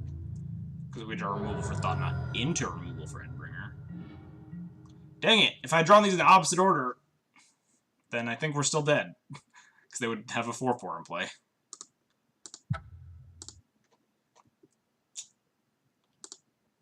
Dang. That was kind of a bummer. Did not expect to lose the double strip mine against Eldrazi-tron. Where's Eldrazi-tron on this list? Have I just not played against it? E-tron. No, we 1-2'd. Wait, does that mean we're X and... No, we're 2-2 right now. Yeah. The classic stream. This, what we do every stream is just X2 these. And then have to play for our live in the last round. Let me take a look at that. I think it was OG Hambone posted a list. Take a look at that when I have a chance. Sand's fine. It's not super great. I would have liked a Gemstone Cavern. Man, all these Tron decks. Look at this Ghost Quarter. Dang it, so close. Probably just need to spend my turn Ghost Quartering them next turn, because they'll just play Tron line number 2 here. And then crack map. Yep. They just pass the turn. Then we have to go spend our turn Ghost Quartering them.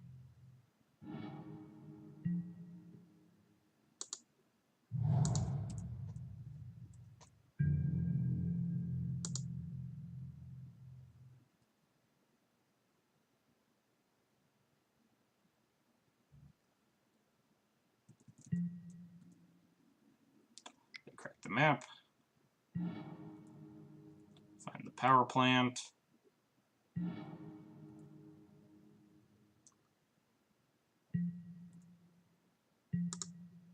Then we have to ghost quarter this. We have to basically strip mine ourselves, trying to stay afloat here. I'm not bad, static gripped. We're kind of getting housed by these back-to-back Tron here, but trying out a sweet modern list, having some fun. How are you? Want to place the power plant? You should have like Sylvan Scrying. All right, not Sylvan Scrying. Do I want to play this Chalice next turn over the Thalia? I guess it depends on what they find here. Alright, no, playing Thalia. Want to prevent Ugin or something. Relic, sure. Would also be down for another Ghost Quarter. Not another Chalice.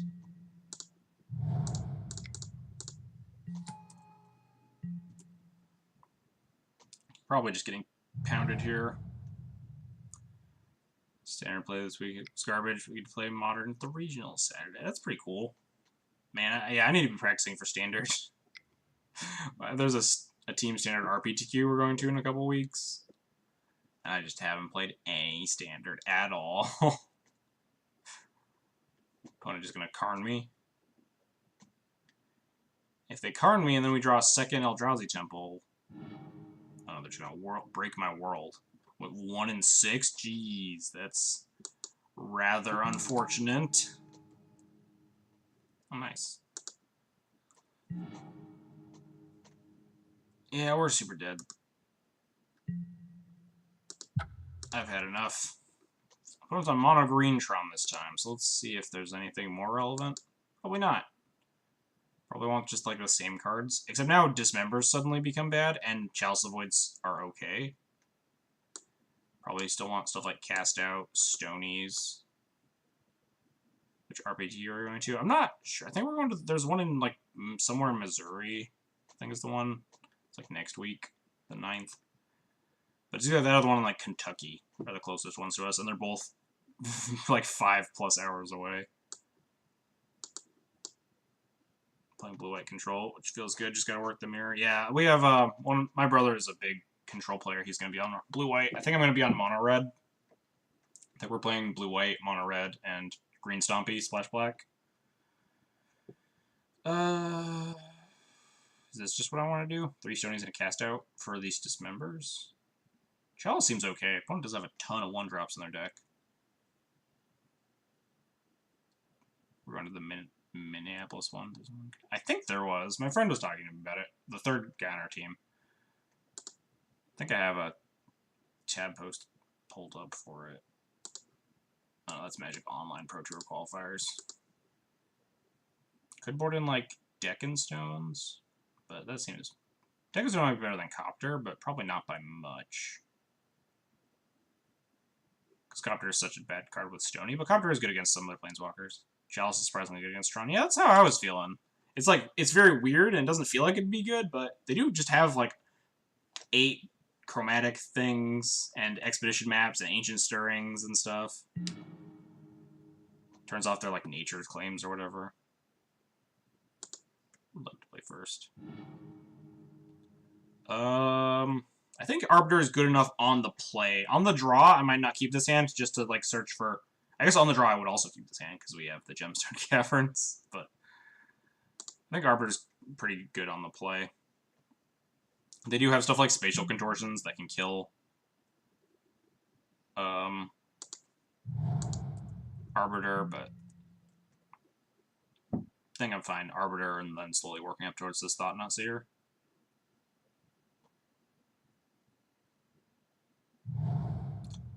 Tower map. Tower Sphere. Stony. Second Arbiter is not bad. I won't say no to that.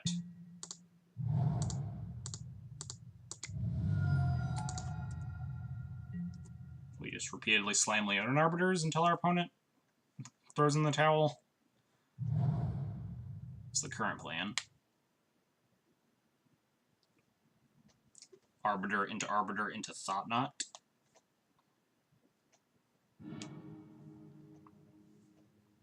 Are they gonna kill my guy? Is that why they... Yeah, I figured that's why they used the Forest to filter.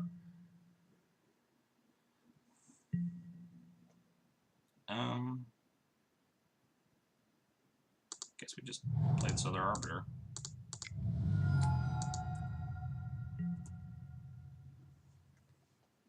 Just keep slamming Leonin Arbiters until they give up. Nice Sylvan Scrying, opponent. A+. A+ Sylvan Scrying. Ooh. Opponent says, oops, did they, like, cast the wrong card, or what? They just forget the Arbiter exists? Oh, that one they can use. But then we get to Thought-Knot them. And they're not even on Tron next turn. And then we have Spanisher. And they're not even finding a Tron. Man, life is good. We're going to win this game, too. A+. Yeah, definitely. Some A+, some A+ Sylvan Scrying from the opponent. Can I name Coward with this? Is that... No, we're not close enough to winning that I feel comfortable naming Coward. We'll just name Human.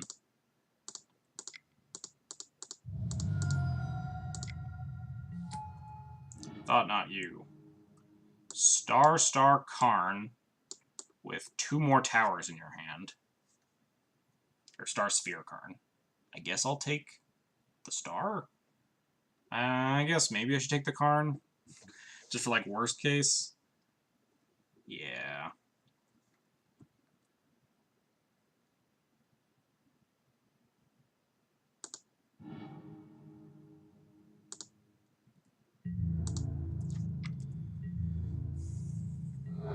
Finally actually get a hit in.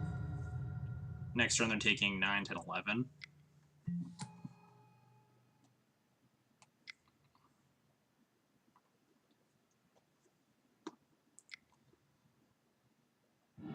Crack the Star.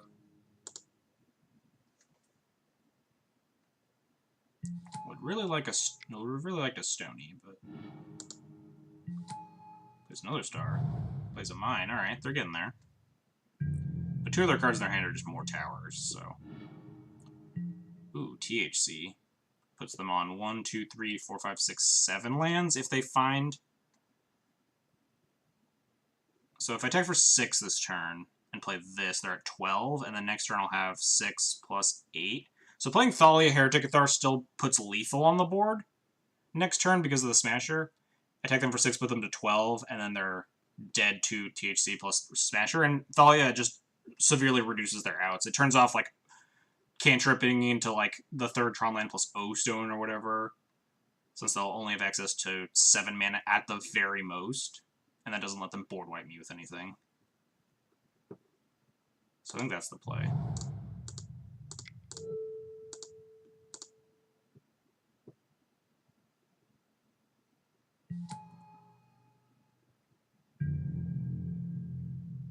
It also prevents, like, Worm Coil blocking or something.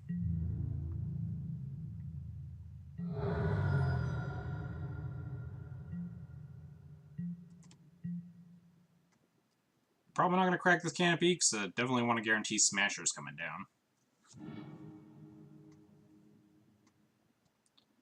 Draws a card with Star. Yeah, so if they hit the power plant, they'll still only have... You know, they only have 6 mana tops. As they crack this. We can draw like this for game 3, and we'll be fine. Sanctum move again, that's not going to do it. Even if they have... actually, I guess they go to 1 if they have Spatial Contortion here. I play Smasher, and then they take 8, 9, 10, 11, 12... Oh, no, they're exact. No, they kill the Thalia with the Spatial Contortion, and they go to 1. But then we have a follow-up Smasher to kill them.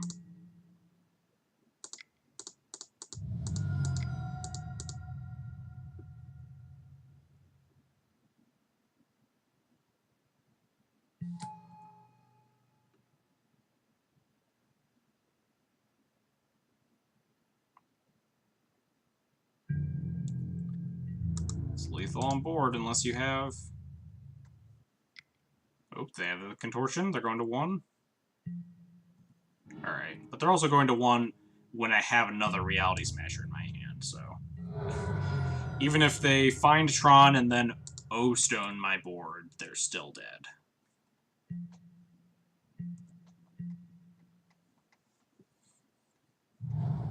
Hey, they found Tron.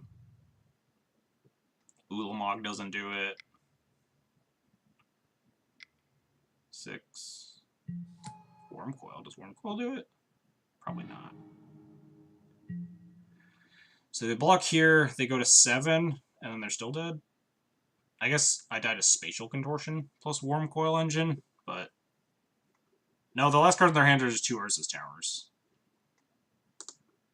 So yeah, they're still dead.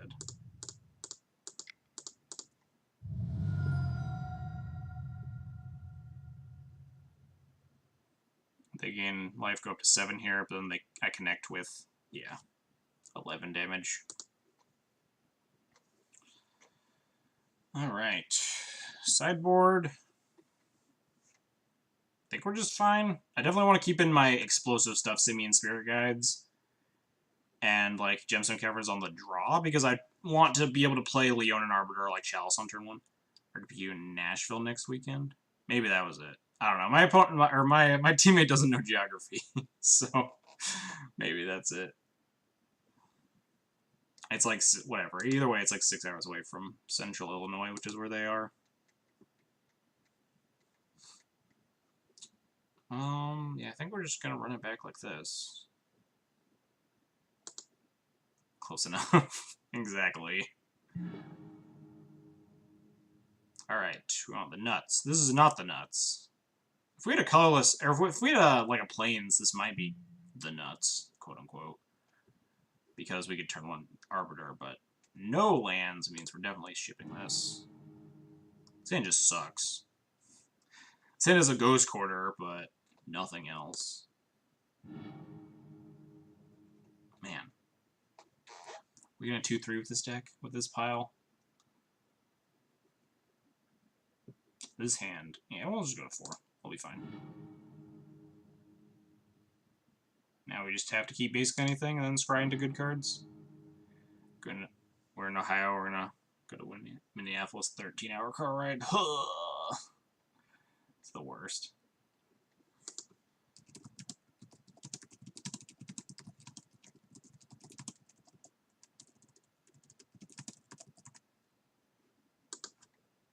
Opponent expressing their condolences in the chat. But yeah, this deck is definitely not a consistent pile of garbage.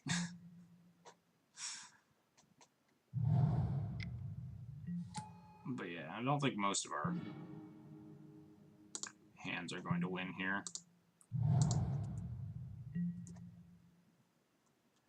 Can't get to the PT if you don't play an RPTs, that's true. I mean, technically you can, but I know what you mean.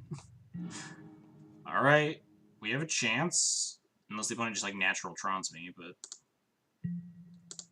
not much we can do about that.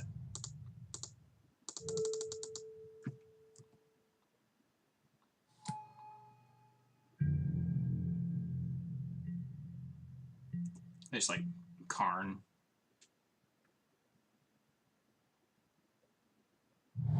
Opponent. Opponent with the natural Tron. I wonder if I'd kept that, like, what was it, the 6 that had a Ghost Quarter? Can't even Thought Knot, because they have the Oblivion Stone. I mean, I can Thought Knot, and I will Thought Knot, but... Ooh, Second Temple. Almost useful.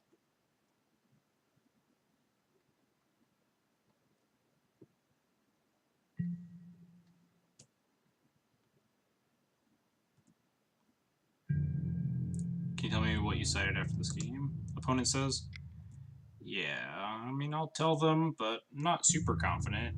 Probably just, it's just a pile of Stonies, right? And it's cast out because Dismembers are bad.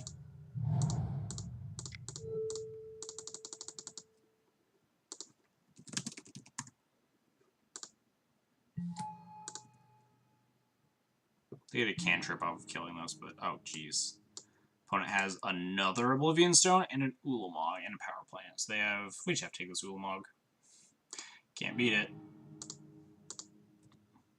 They're also forced to crack this Oblivion Stone before we untap, at least, which means we can hit them with Smasher. Because if we untap, we can actually just blink the Thought Knot to take the second No Stone. Yeah, they just... I guess popping this is free, so it doesn't matter.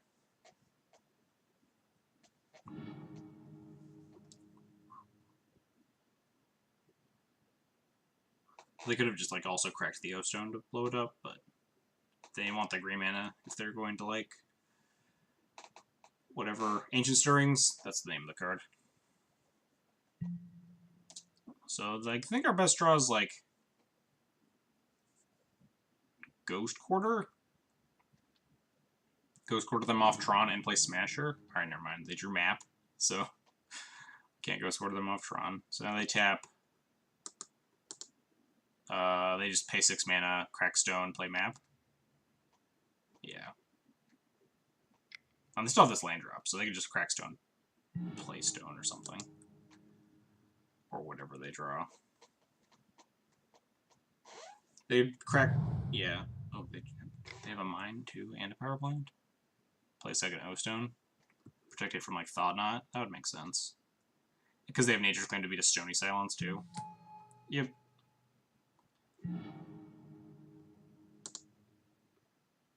Why does the opponent have this draw step stop?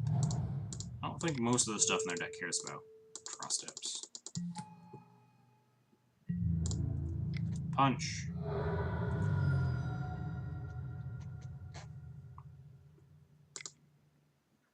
Opponent plays Expedition Map. Chromatic Sphere. Chromatic Sphere plus Crack It.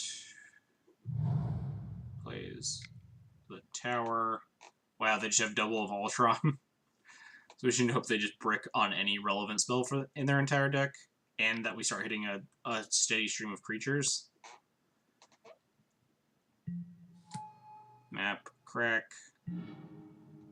Go get, like, Sanctum of Ugin, probably, at this rate. Maybe Ghost Quarter for this Horizon Canopy, but that seems loose. Finds Ghost Quarter. Maybe I shouldn't have played this Horizon Canopy, but I think that's, like, pretty minimal on... They already also played their land, so I don't know. We drew another threat. Let's give them the business here. Ring Smashers might get there. Yeah, if we just... But they're gonna take it? Just to prevent me from casting a spell this turn? That seems a little loose.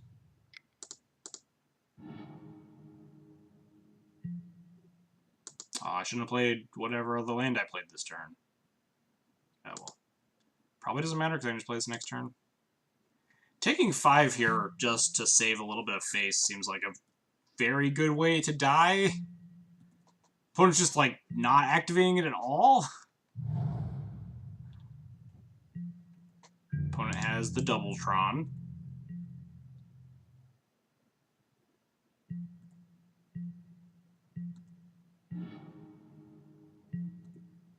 Alright, they have to crack it here.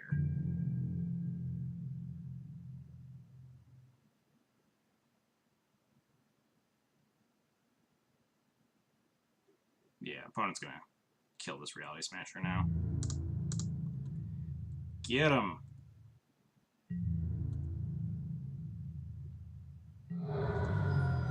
This seems highly questionable from the opponent.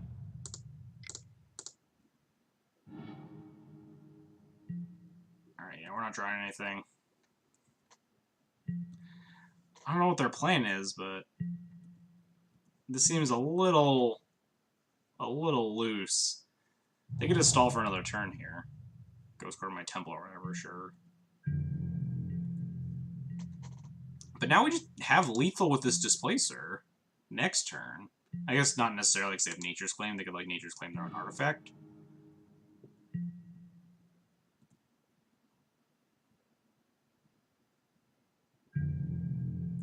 But now we can literally just attack for lethal here. They have to crack this O-Stone. Then we reload.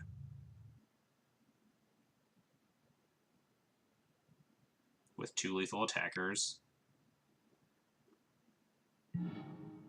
Yep.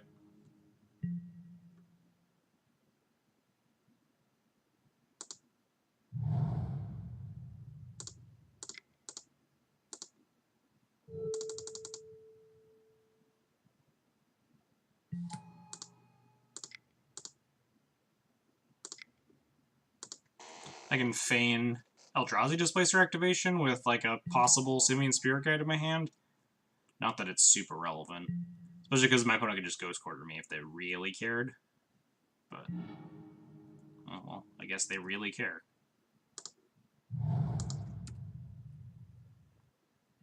Alright, let's just fade something. Please draw like Wormcoil Engine. I can beat that. I guess no, I can't because I have Nature's. GG, opponent! Did you...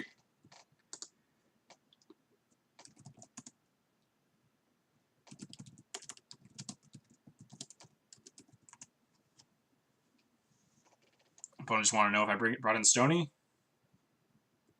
Yeah, opponent has the Nature's Claim sitting in their hand. So good for you. Yeah, I mean, I know it's in their hand. I thought of them. Opponent, definitely, I feel like they tossed this game away. I think did they reveal their hand to me there? Wow, they had the fabled triple Tron. Oh, had Thragtusk too, but no green. Oh, geez, that's rough.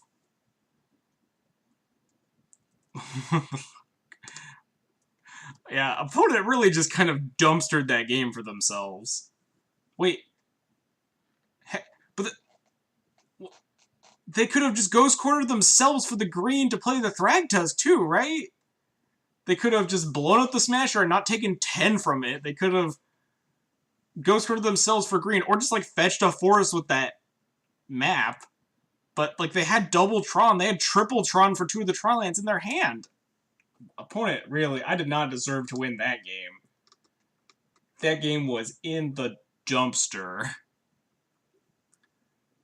They top deck Thrag at the last. Yeah, they could have drawn it, but like the Ghost Quarter felt pretty irrelevant. Like you don't need to fire it off. Like if you're sitting there staring at your hand, and you're like, all right, I'm actually about to lose here. Time to maximize my outs. So I need to keep the ability to make a green mana in case I draw something like Thragtusk. But yeah, because they didn't even Ghost Quarter anything relevant. They just shot a Temple. Yeah, opponent just like punted away that 3rd game. I deserved to win. I don't know if I deserved to win. Where's Caleb when you need him? The better player always wins. Mono green Tron.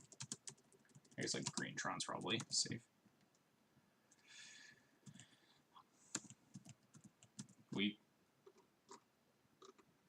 The white Eldrazi deck didn't earn. Okay, that's fair. The deck did not earn that one. We mulled a 4 and managed to beat 2 O-Stones. So that in and of itself, I mean, I guess technically we probably wouldn't have beat 2 O-Stones if the second O-Stone just like nuked my Smasher, but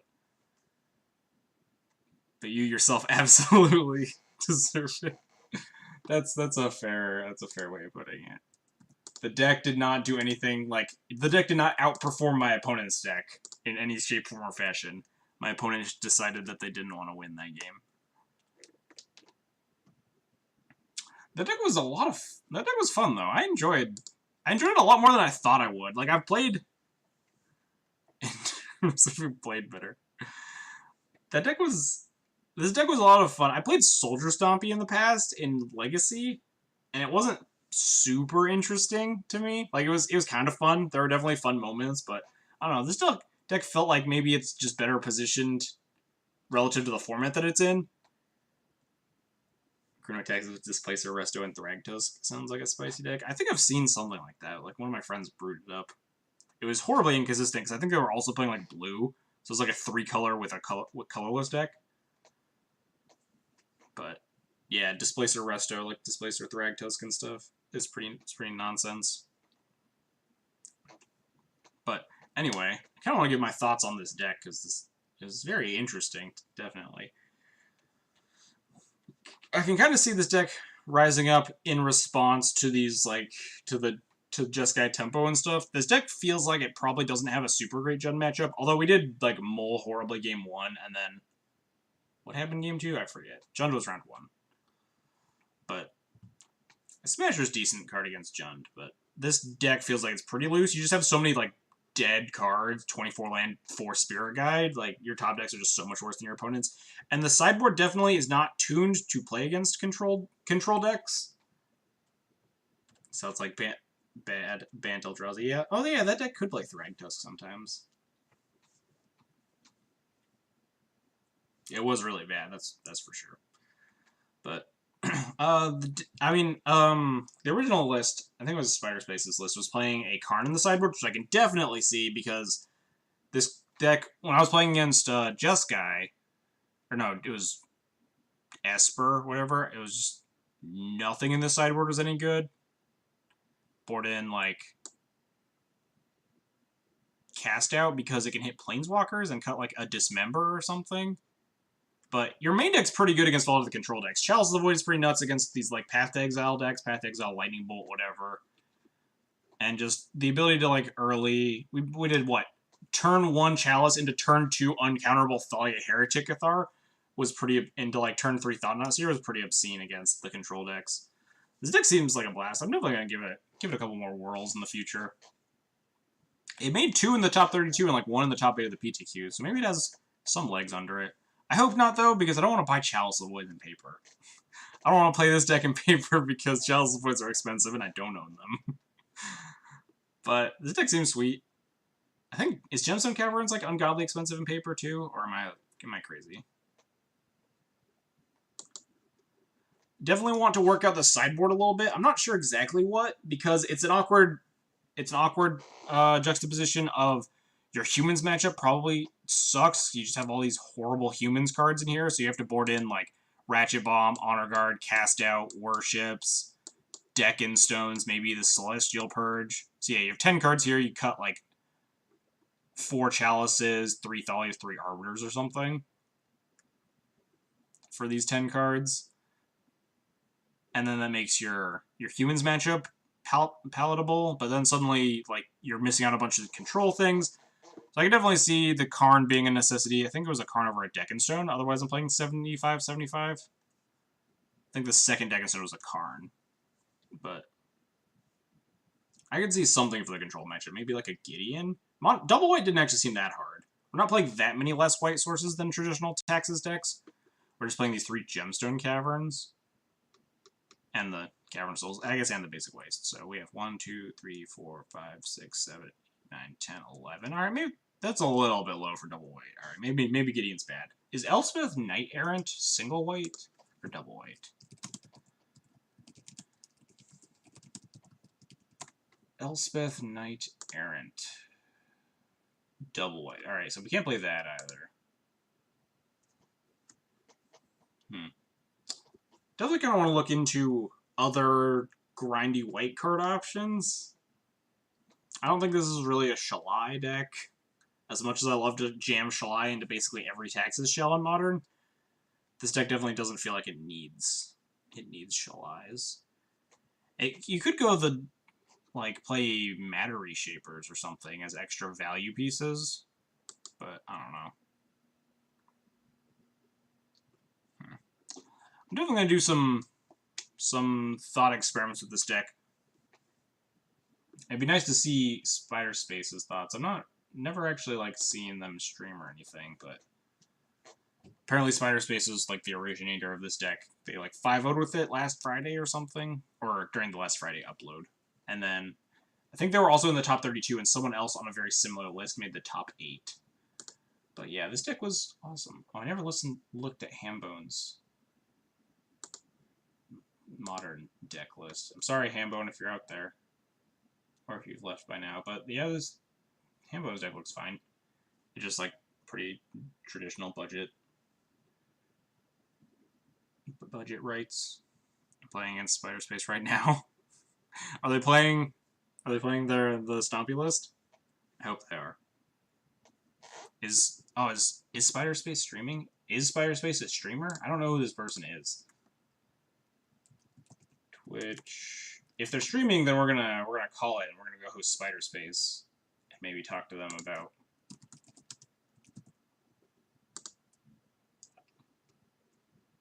Let's see if we can find him. Sspiderspace was streaming yesterday. They might just be playing for fun, too. I don't know if...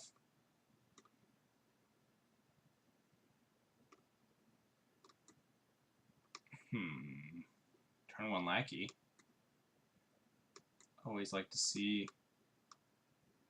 Oh, there's me streaming.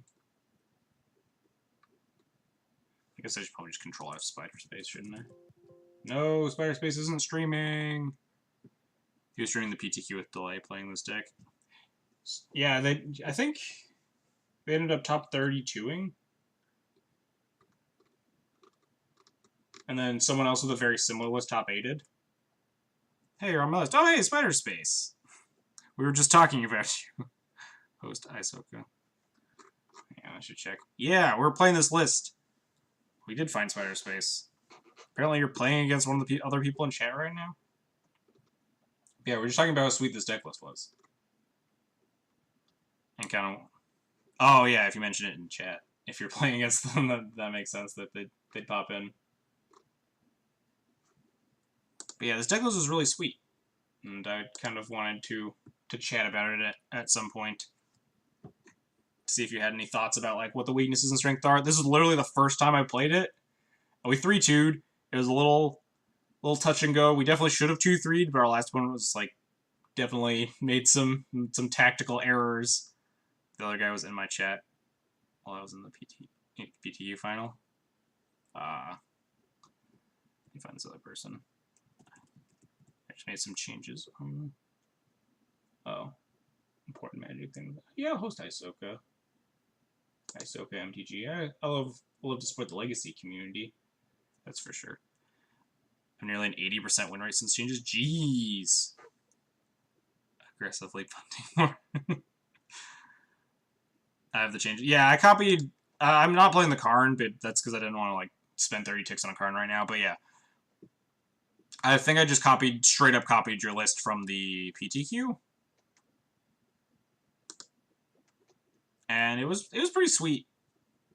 Seems like there were a lot of like very powerful things that you're doing that kind of abuse the Taxes shell in a better way that traditional Taxes decks are doing it. Just turn 2 Arbiter is really bad, especially when you're on the draw. But in this deck, when you like turn 1, we got to like turn 1 Arbiter. We like on the draw we had Gemstone Cavern into Simian Spirit Guide, Arbiter, Ghost Quarter my opponent. We did end up losing that game, which is really bummer. But it was also really hilarious. Also, I streamed pretty regularly. I knew you were a streamer. Someone mentioned you in chat when we first saw the 5-0 list, but I had never like actually tuned into your streams or anything. But I'll definitely try and check you out when I have the time. See if I can get some hot tips on like how to actually play this deck. Because I kind of fumbled my way through it. Mulliganing with this deck seems like it can be a little challenging sometimes. There were a couple hands that I wasn't sure if I should have kept. That just like felt really slow and dirtily because you kind of want the super gas, like slam powerful hate cards really, really fast. Yeah, the mulligans. I could definitely see that being rough. Usually you want to be... Yeah, that's how I felt. I treated it a lot like the Legacy Stompy decks, where it's just like, you kind of just have to have stuff and then make your opponent have the answers or else they die. So you don't want to play this, like, dopey start where you just play land, dismember a thing, turn 3, displace or whatever. You just want to, like, slam turn 1 Chalice of the Void or turn 1 Thalia or whatever into curving out into, like, Thought-Knots and stuff. Feels like the Eldrazi Drum. My deck had a negative win rate at Greentron. I think it was variance because I've been crushing them since then. Yeah, we played against... We did technically lose to Greentron, but, I mean, we won, but I think they misplayed a lot, and I think they would have won. We also mulled to like 4 in Game 3. But yeah, the Greentron matchup doesn't seem too horrible. If you aren't doing unfair things mulligan, yeah. It's like it's like playing Dragon Stompy and Legacy. It's just like, alright, well, can I put Chalice of Void or Blood Moon into play by turn 2? Otherwise, ship it. Preferably like turn 1, especially with Chalice, but I think I'm gonna give this another whirl later. Probably stream Legacy tomorrow, but maybe I'll try this again Thursday. We'll see. The deck seems very powerful, and I'm interested in it's been putting up pretty good results. Like the two in the top 32 of the PTQ is rather impressive. And I'm all for anyone playing Thalia Guardian Thraben in any format at any point in time, basically.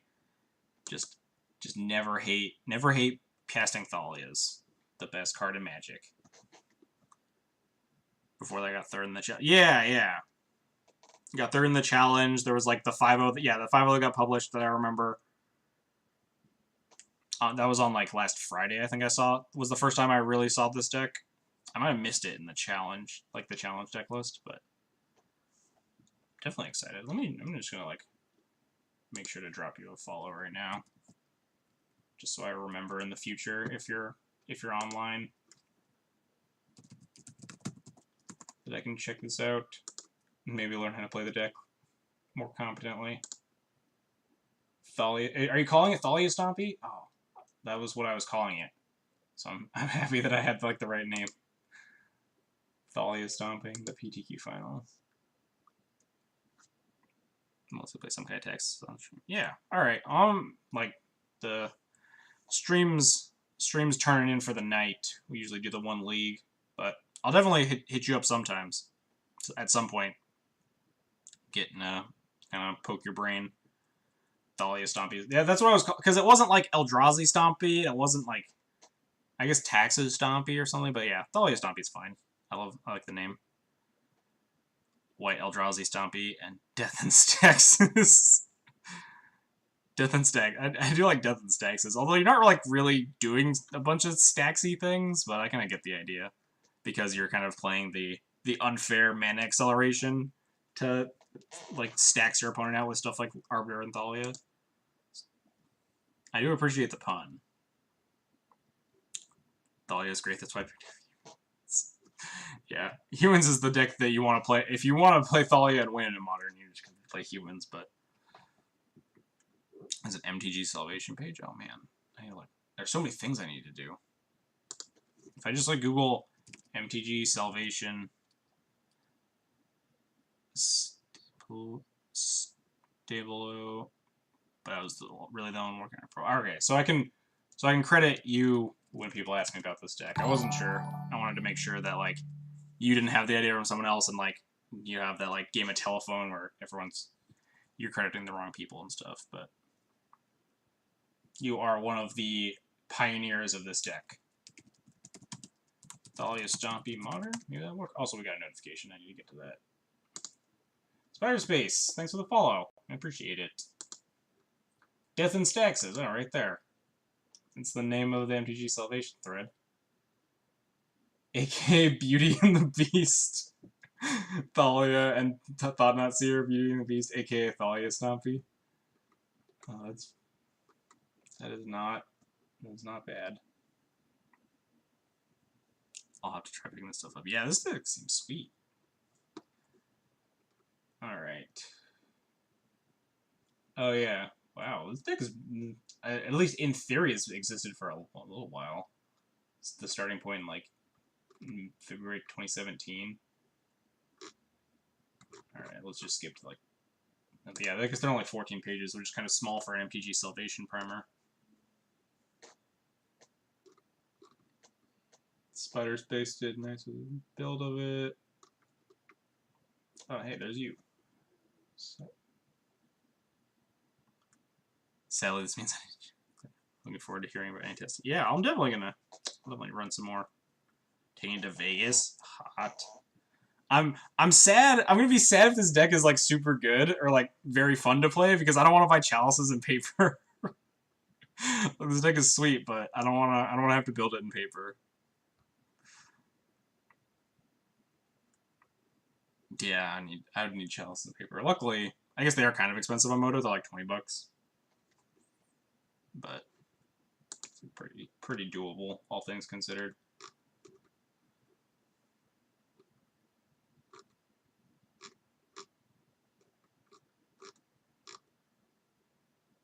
Oh man, Eternal Scourge.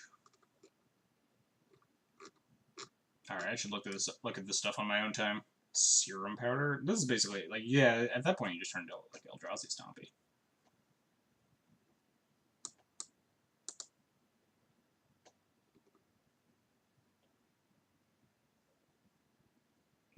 Thalia Honor Guard. Thalia Honor Guard does seem sweet. Definitely. I'm doing well. That's weird. Yeah, I was thinking about adding something. Yeah, adding something to the sideboard, like a big Planeswalker. You had the Karn in the list, which seemed like it's probably fine. I just didn't want to blow a bunch of tickets on a Karn when I just blew a bunch of tickets on rebuying my chalices to build this deck.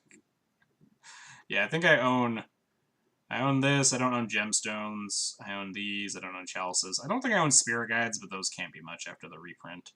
Dismembers, this. I don't think I own 4 smashers.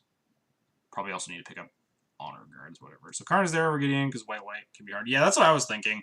I was trying to think of. Yeah, there's definitely something that missing here that wanted to be going into the grind slot. I played against Jund and Esper control in this league, so I definitely felt like there was a hole missing with no Karn. And I definitely saw, like, you wanted something, some big Planeswalker, something to grind him out. Which was kind of awkward, because I obviously didn't, but that's because I was poor and can't afford that stupid 30-tick Karn or whatever. But yeah, I was counting, there's like, what, 11 white sources? 1, 2, 3, 4, 5, 6, 7, 8, 9, 10. Yeah, 11 white sources, which is kind of loose to try and cast Gideon, so would not be surprised.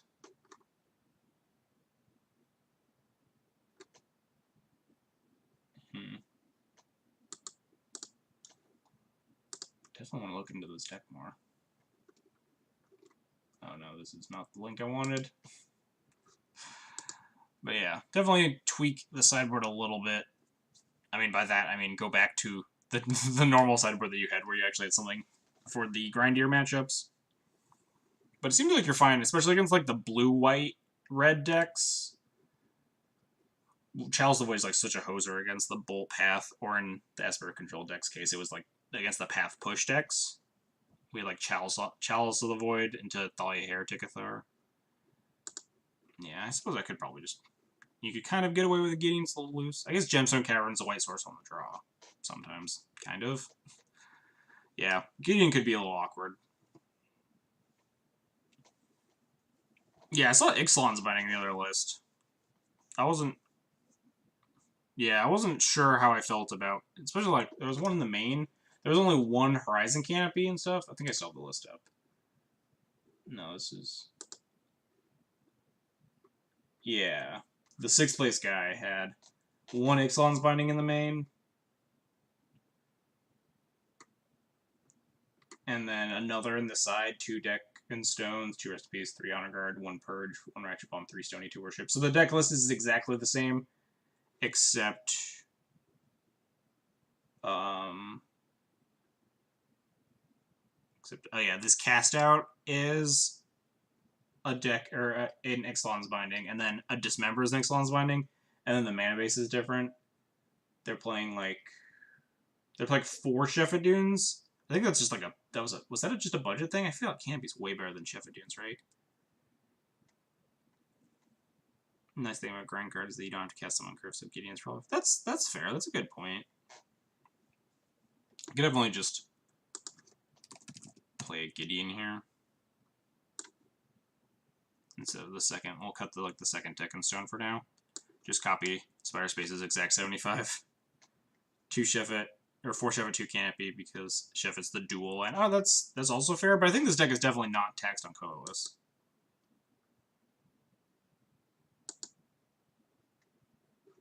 Also, Canopy and Shiva do feel like different slots in the deck. They're a little awkward. Yeah, Canopy helps you. I think you'd rather have Canopy in this deck just because of the inherent inconsistency of the deck. You kind of want to smooth out your draws, or like smooth out the late game when you're like flooding out with your awkward 24 land 4 Simian Spirit Guide deck. And I think you really want, yeah, 4 Canopies exactly. I think 4 Shepherdunes, 2 Canopies or something seems like a little bit not correct. I don't know, like, definitely haven't played the deck enough to, like, innovate it more than just making observations about the deck list. Worry about the life loss. Yeah, that's fair. I did take a fair amount of damage those games, but you're traditionally the aggressor, and a lot of moons makes for reasonable consideration. I don't think you're that super scared of Blood Moon. I guess you only have like what, 5? Is it 5 basic planes right now?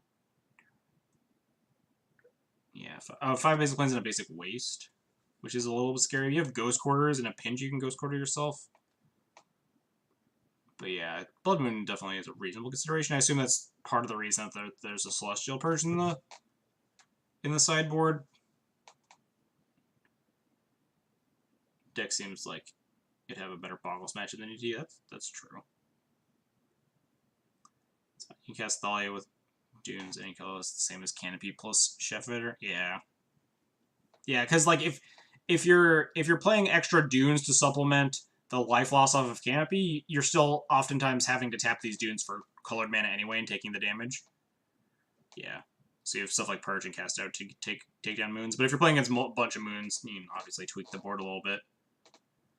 Yeah, Burn feels like it's definitely not bad matchup with like turn 1 Thalia or whatever, and Chalice of the Void and Thought-Knot Seers and stuff.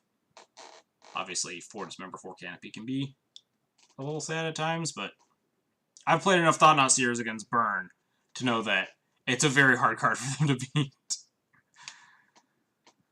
Yeah, it's the... Yeah, Chalice on 1, Chalice on 2. Yeah, you said it's Dismember versus Burn, obviously. Game 1, if you draw too many of your bad cards, obviously it can go bad, but against Burn, what do you cut the Dismembers, put in like Purge, Warships, like Cast Out for Bridge or something, Ratchet Bomb maybe. You have a lot of options. Burn feels like a good matchup. What are the bad matchups with this deck, out of curiosity? If you had to say...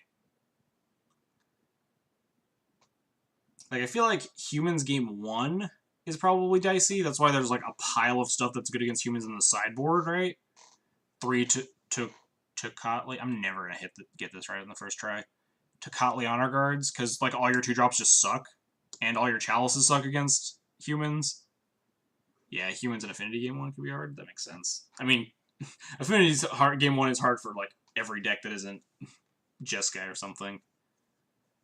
Blessed Alliance is a reasonable option. It kind of takes... Deck and Stone's obviously better against stuff like humans, but Blessed Alliance can be good against Boggles or whatever. Titan deck can be hard. Yeah. Probably not unreasonably hard. I mean, Chalices are kind of medium against Titans, but you have, like, if you can get early Arbiter and Ghost Quarter, but, I mean, that's most of your matchups, right? If you just, like, turn 1 Arbiter and Ghost Quarter your opponent out of the game, they just die regardless. They're more prevalent. You probably want to change. Even Mind Sense, right? I guess that's a pretty reasonable card as well.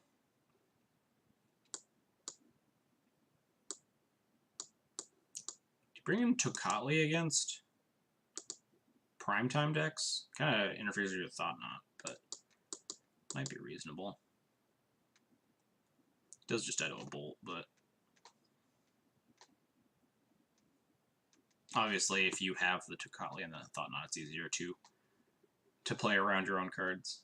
Last 5 I had was trying things for Tron with 1 Revoker and 1 Aven. Let's see that.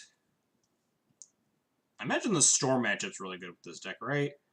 Like, I was like briefly considering something like... Yeah, obviously. You're gonna test a bunch of stuff. What was I saying? Like, considering Damping Sphere as kind of Tron/Storm hate, it mucks up your temples, but it kind of is kind of like okay in those matchups. I'm not sure if it was but yeah, because against Storm you have Thalia, Chalice, Thought-Knot, which seems pretty good. I don't think he needs Sphere. Yeah. I mean I played against Tron twice and they were like both pretty close, but still haven't tested it more. Yeah, Sphere just feels a little bit unnecessary. We just didn't have any sideboard. I guess we had Stonies. We just never drew our Stonies against Tron. Like, turn 1 Stony can be really impressive against Tron if they just turn 1 map or turn 1 Sphere or whatever. And you go, like, land, Spirit Guide Stony, or Gemstone Caverns, land Stony, or whatever. So just your ability to like play relevant anti-Tron cards on turn 1 on the draw or whatever before they can activate. Because the issue with traditional distant taxes against Tron is that if you're on the draw and you have Leonin Arbiter in your hand, they just go turn 1 map, turn 2 crack it, and your Arbiter does nothing. But in this deck, you can like have Gemstone Caverns or Spirit Guides to just slam Arbiter into the map anyway. Or the Stony. Tron between Ratchet Bomb and Deck and Stone. I can see that. That's definitely something. Like, Ratchet Bomb's probably better against stuff like... it can be, like, more variably awkward against stuff like humans, too, but the ability to 2-for-1 can be relevant. Deck and Stone giving them clues is kind of gross. Ratchet Bomb interferes with Stony if you're bringing them in the same matchup. Like, I'd bring in all these cards against Affinity, but sometimes you'll draw, like, Ratchet Bomb and Stony, and it'll be the Nombo.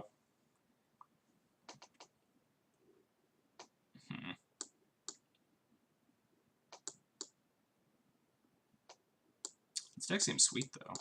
I'm definitely down to... Maybe we'll play more Thursday. Yeah, that would have been... Yeah, if you have Stony and Ratchet Bomb against Affinity, you're probably good to go. But yeah, I guess the bad matchups traditionally are like the game 1s of against decks that the Thalia plus Leonin Arbiters are bad against, because that's kind of what you're really leaning into, is the ability to just like play these hate cards ahead of the curve. So stuff like Humans or Affinity that like doesn't care that you cast these cards are probably where you don't want to be. Play against Affinity 4 times. I wish I was you in that PTQ. Played against Martyr Proc twice and just got pummeled. Played against like Martyr Proc twice and then Dredge. I did not have a very good PTQ. I imagine the Dredge matchups probably not the best. I mean, obviously, you can always go up more Graveyard Hate if you want to beat Dredge, but you have like... Was that Shamgar on Dredge? Yeah, I think it was Shamgar. Pretty sure I got roasted by him in like round 4 or 5. You have like, what, these cards against Dredge? Yeah, you can definitely rate... Like, I've almost raced Dredge several times with normal taxes, and this deck is definitely faster. But yeah, Dredge can just get you if you're not playing enough hate. But yeah, you definitely have the tools for it. And obviously, again, if you want to beat Dredge, you can always beat Dredge. Just play a pile of Rest in Pieces or Relics or Cages, whatever floats your boat. Yeah, I guess Big Thalia is a lot better against...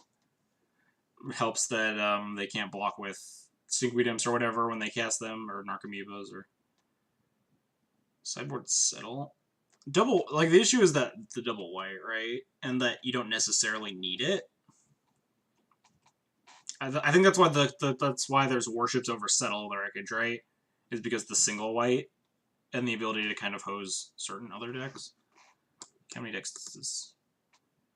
That's just damage that reduces your life field 1. So Worship can kind of call a Chalice and Worship is what I like to call Assembling Exodia. What is that? Oh, is that against, like, yeah, some many decks that can't get through it. I suppose that makes sense. If you have, like, Chalice on 1, it turns off all the removal spells or whatever. Plus Tocatli. Yeah. Plus Worship. Like, against Humans, just Tocatli plus Worship is lights out, right? I guess they have like sideboard Dismember or whatever, but it's very close to lights out if you have Tocatli plus Worship against Humans. And if you have Tocatli plus Displacer plus Worship, then they're just like stone dead.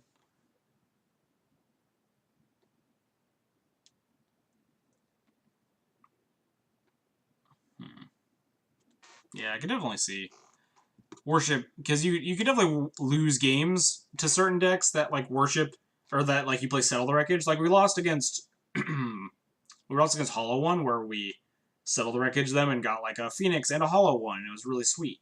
And then we just like died to more stuff.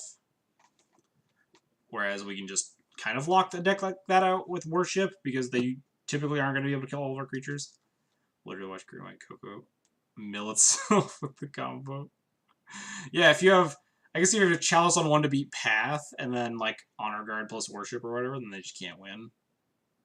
That deck just doesn't play enough interaction. I guess post-board they have stuff like EE or whatever, but yeah, I get. You can just lock them out with Worship plus Tocatli plus Chalice on 1 to beat Path. That's hilarious. If they just can't. Sometimes, oh yeah, they could have Quasali or something. But if they have, but if they're on like Rex Sage or whatever, you get them with the Tocatli. But yeah, you can't just sit on your heels saying, "All right, I'll win eventually." You have to finish the game.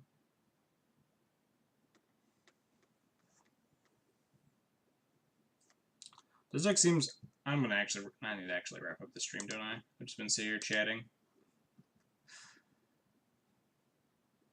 Turn into Lantern with Worship, Displacer, Thought-Knot Sphere. Where you just mill them out. They can't draw any relevant cards, and you just deck them by making them draw multiple cards. How does this deck feel against Lantern? You have no main board answers to Bridge. And then sideboard you have like Cast Out, and then 3 Stonies, I suppose. Probably not the worst, but game 1 against Lantern probably can be rough. Because you can't beat a Bridge. Lantern is close, but Chalice. Yeah, Chalice on 1.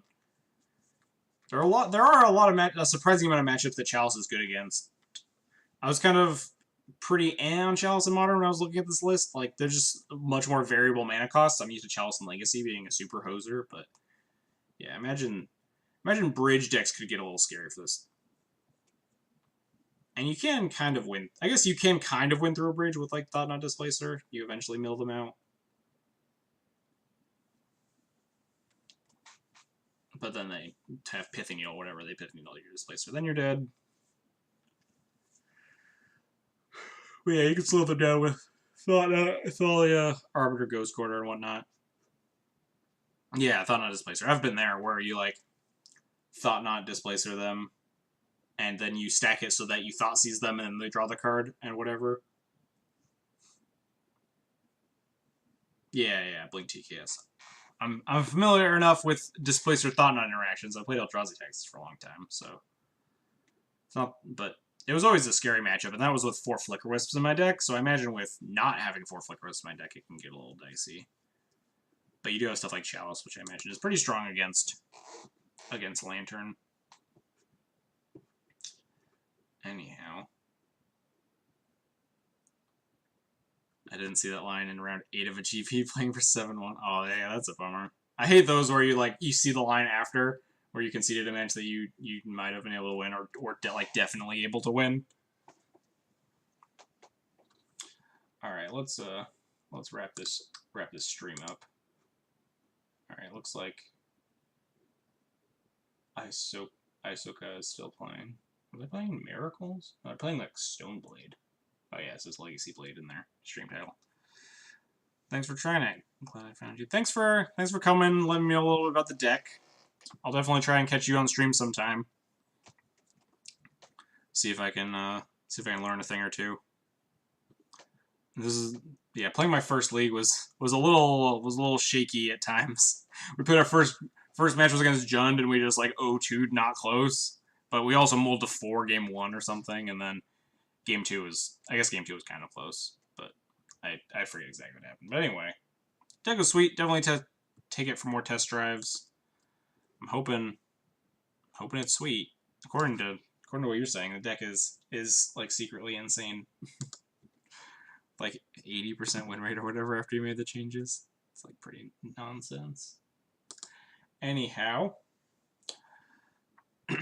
here's my end of stream spiel. So we can wrap things up here. We took a little bit just kind of chatting in chat with that's for like 80 games. Jeez, that's crazy. All right, I'm definitely into like testing this deck out more for reals. If this is like a strong Taxes variant in Modern, I am all in on it. I will buy the Chalice, the Voice of Paper if I have to. But anyway, spent a little time chatting with Sspiderspace, the brains of the operation behind this deck that I just blatantly stole off of the internet. And it was really sweet. We 3-2'd this league, but I look forward to, you know, learning the deck, getting a little better, doing a little better in playing and stuff.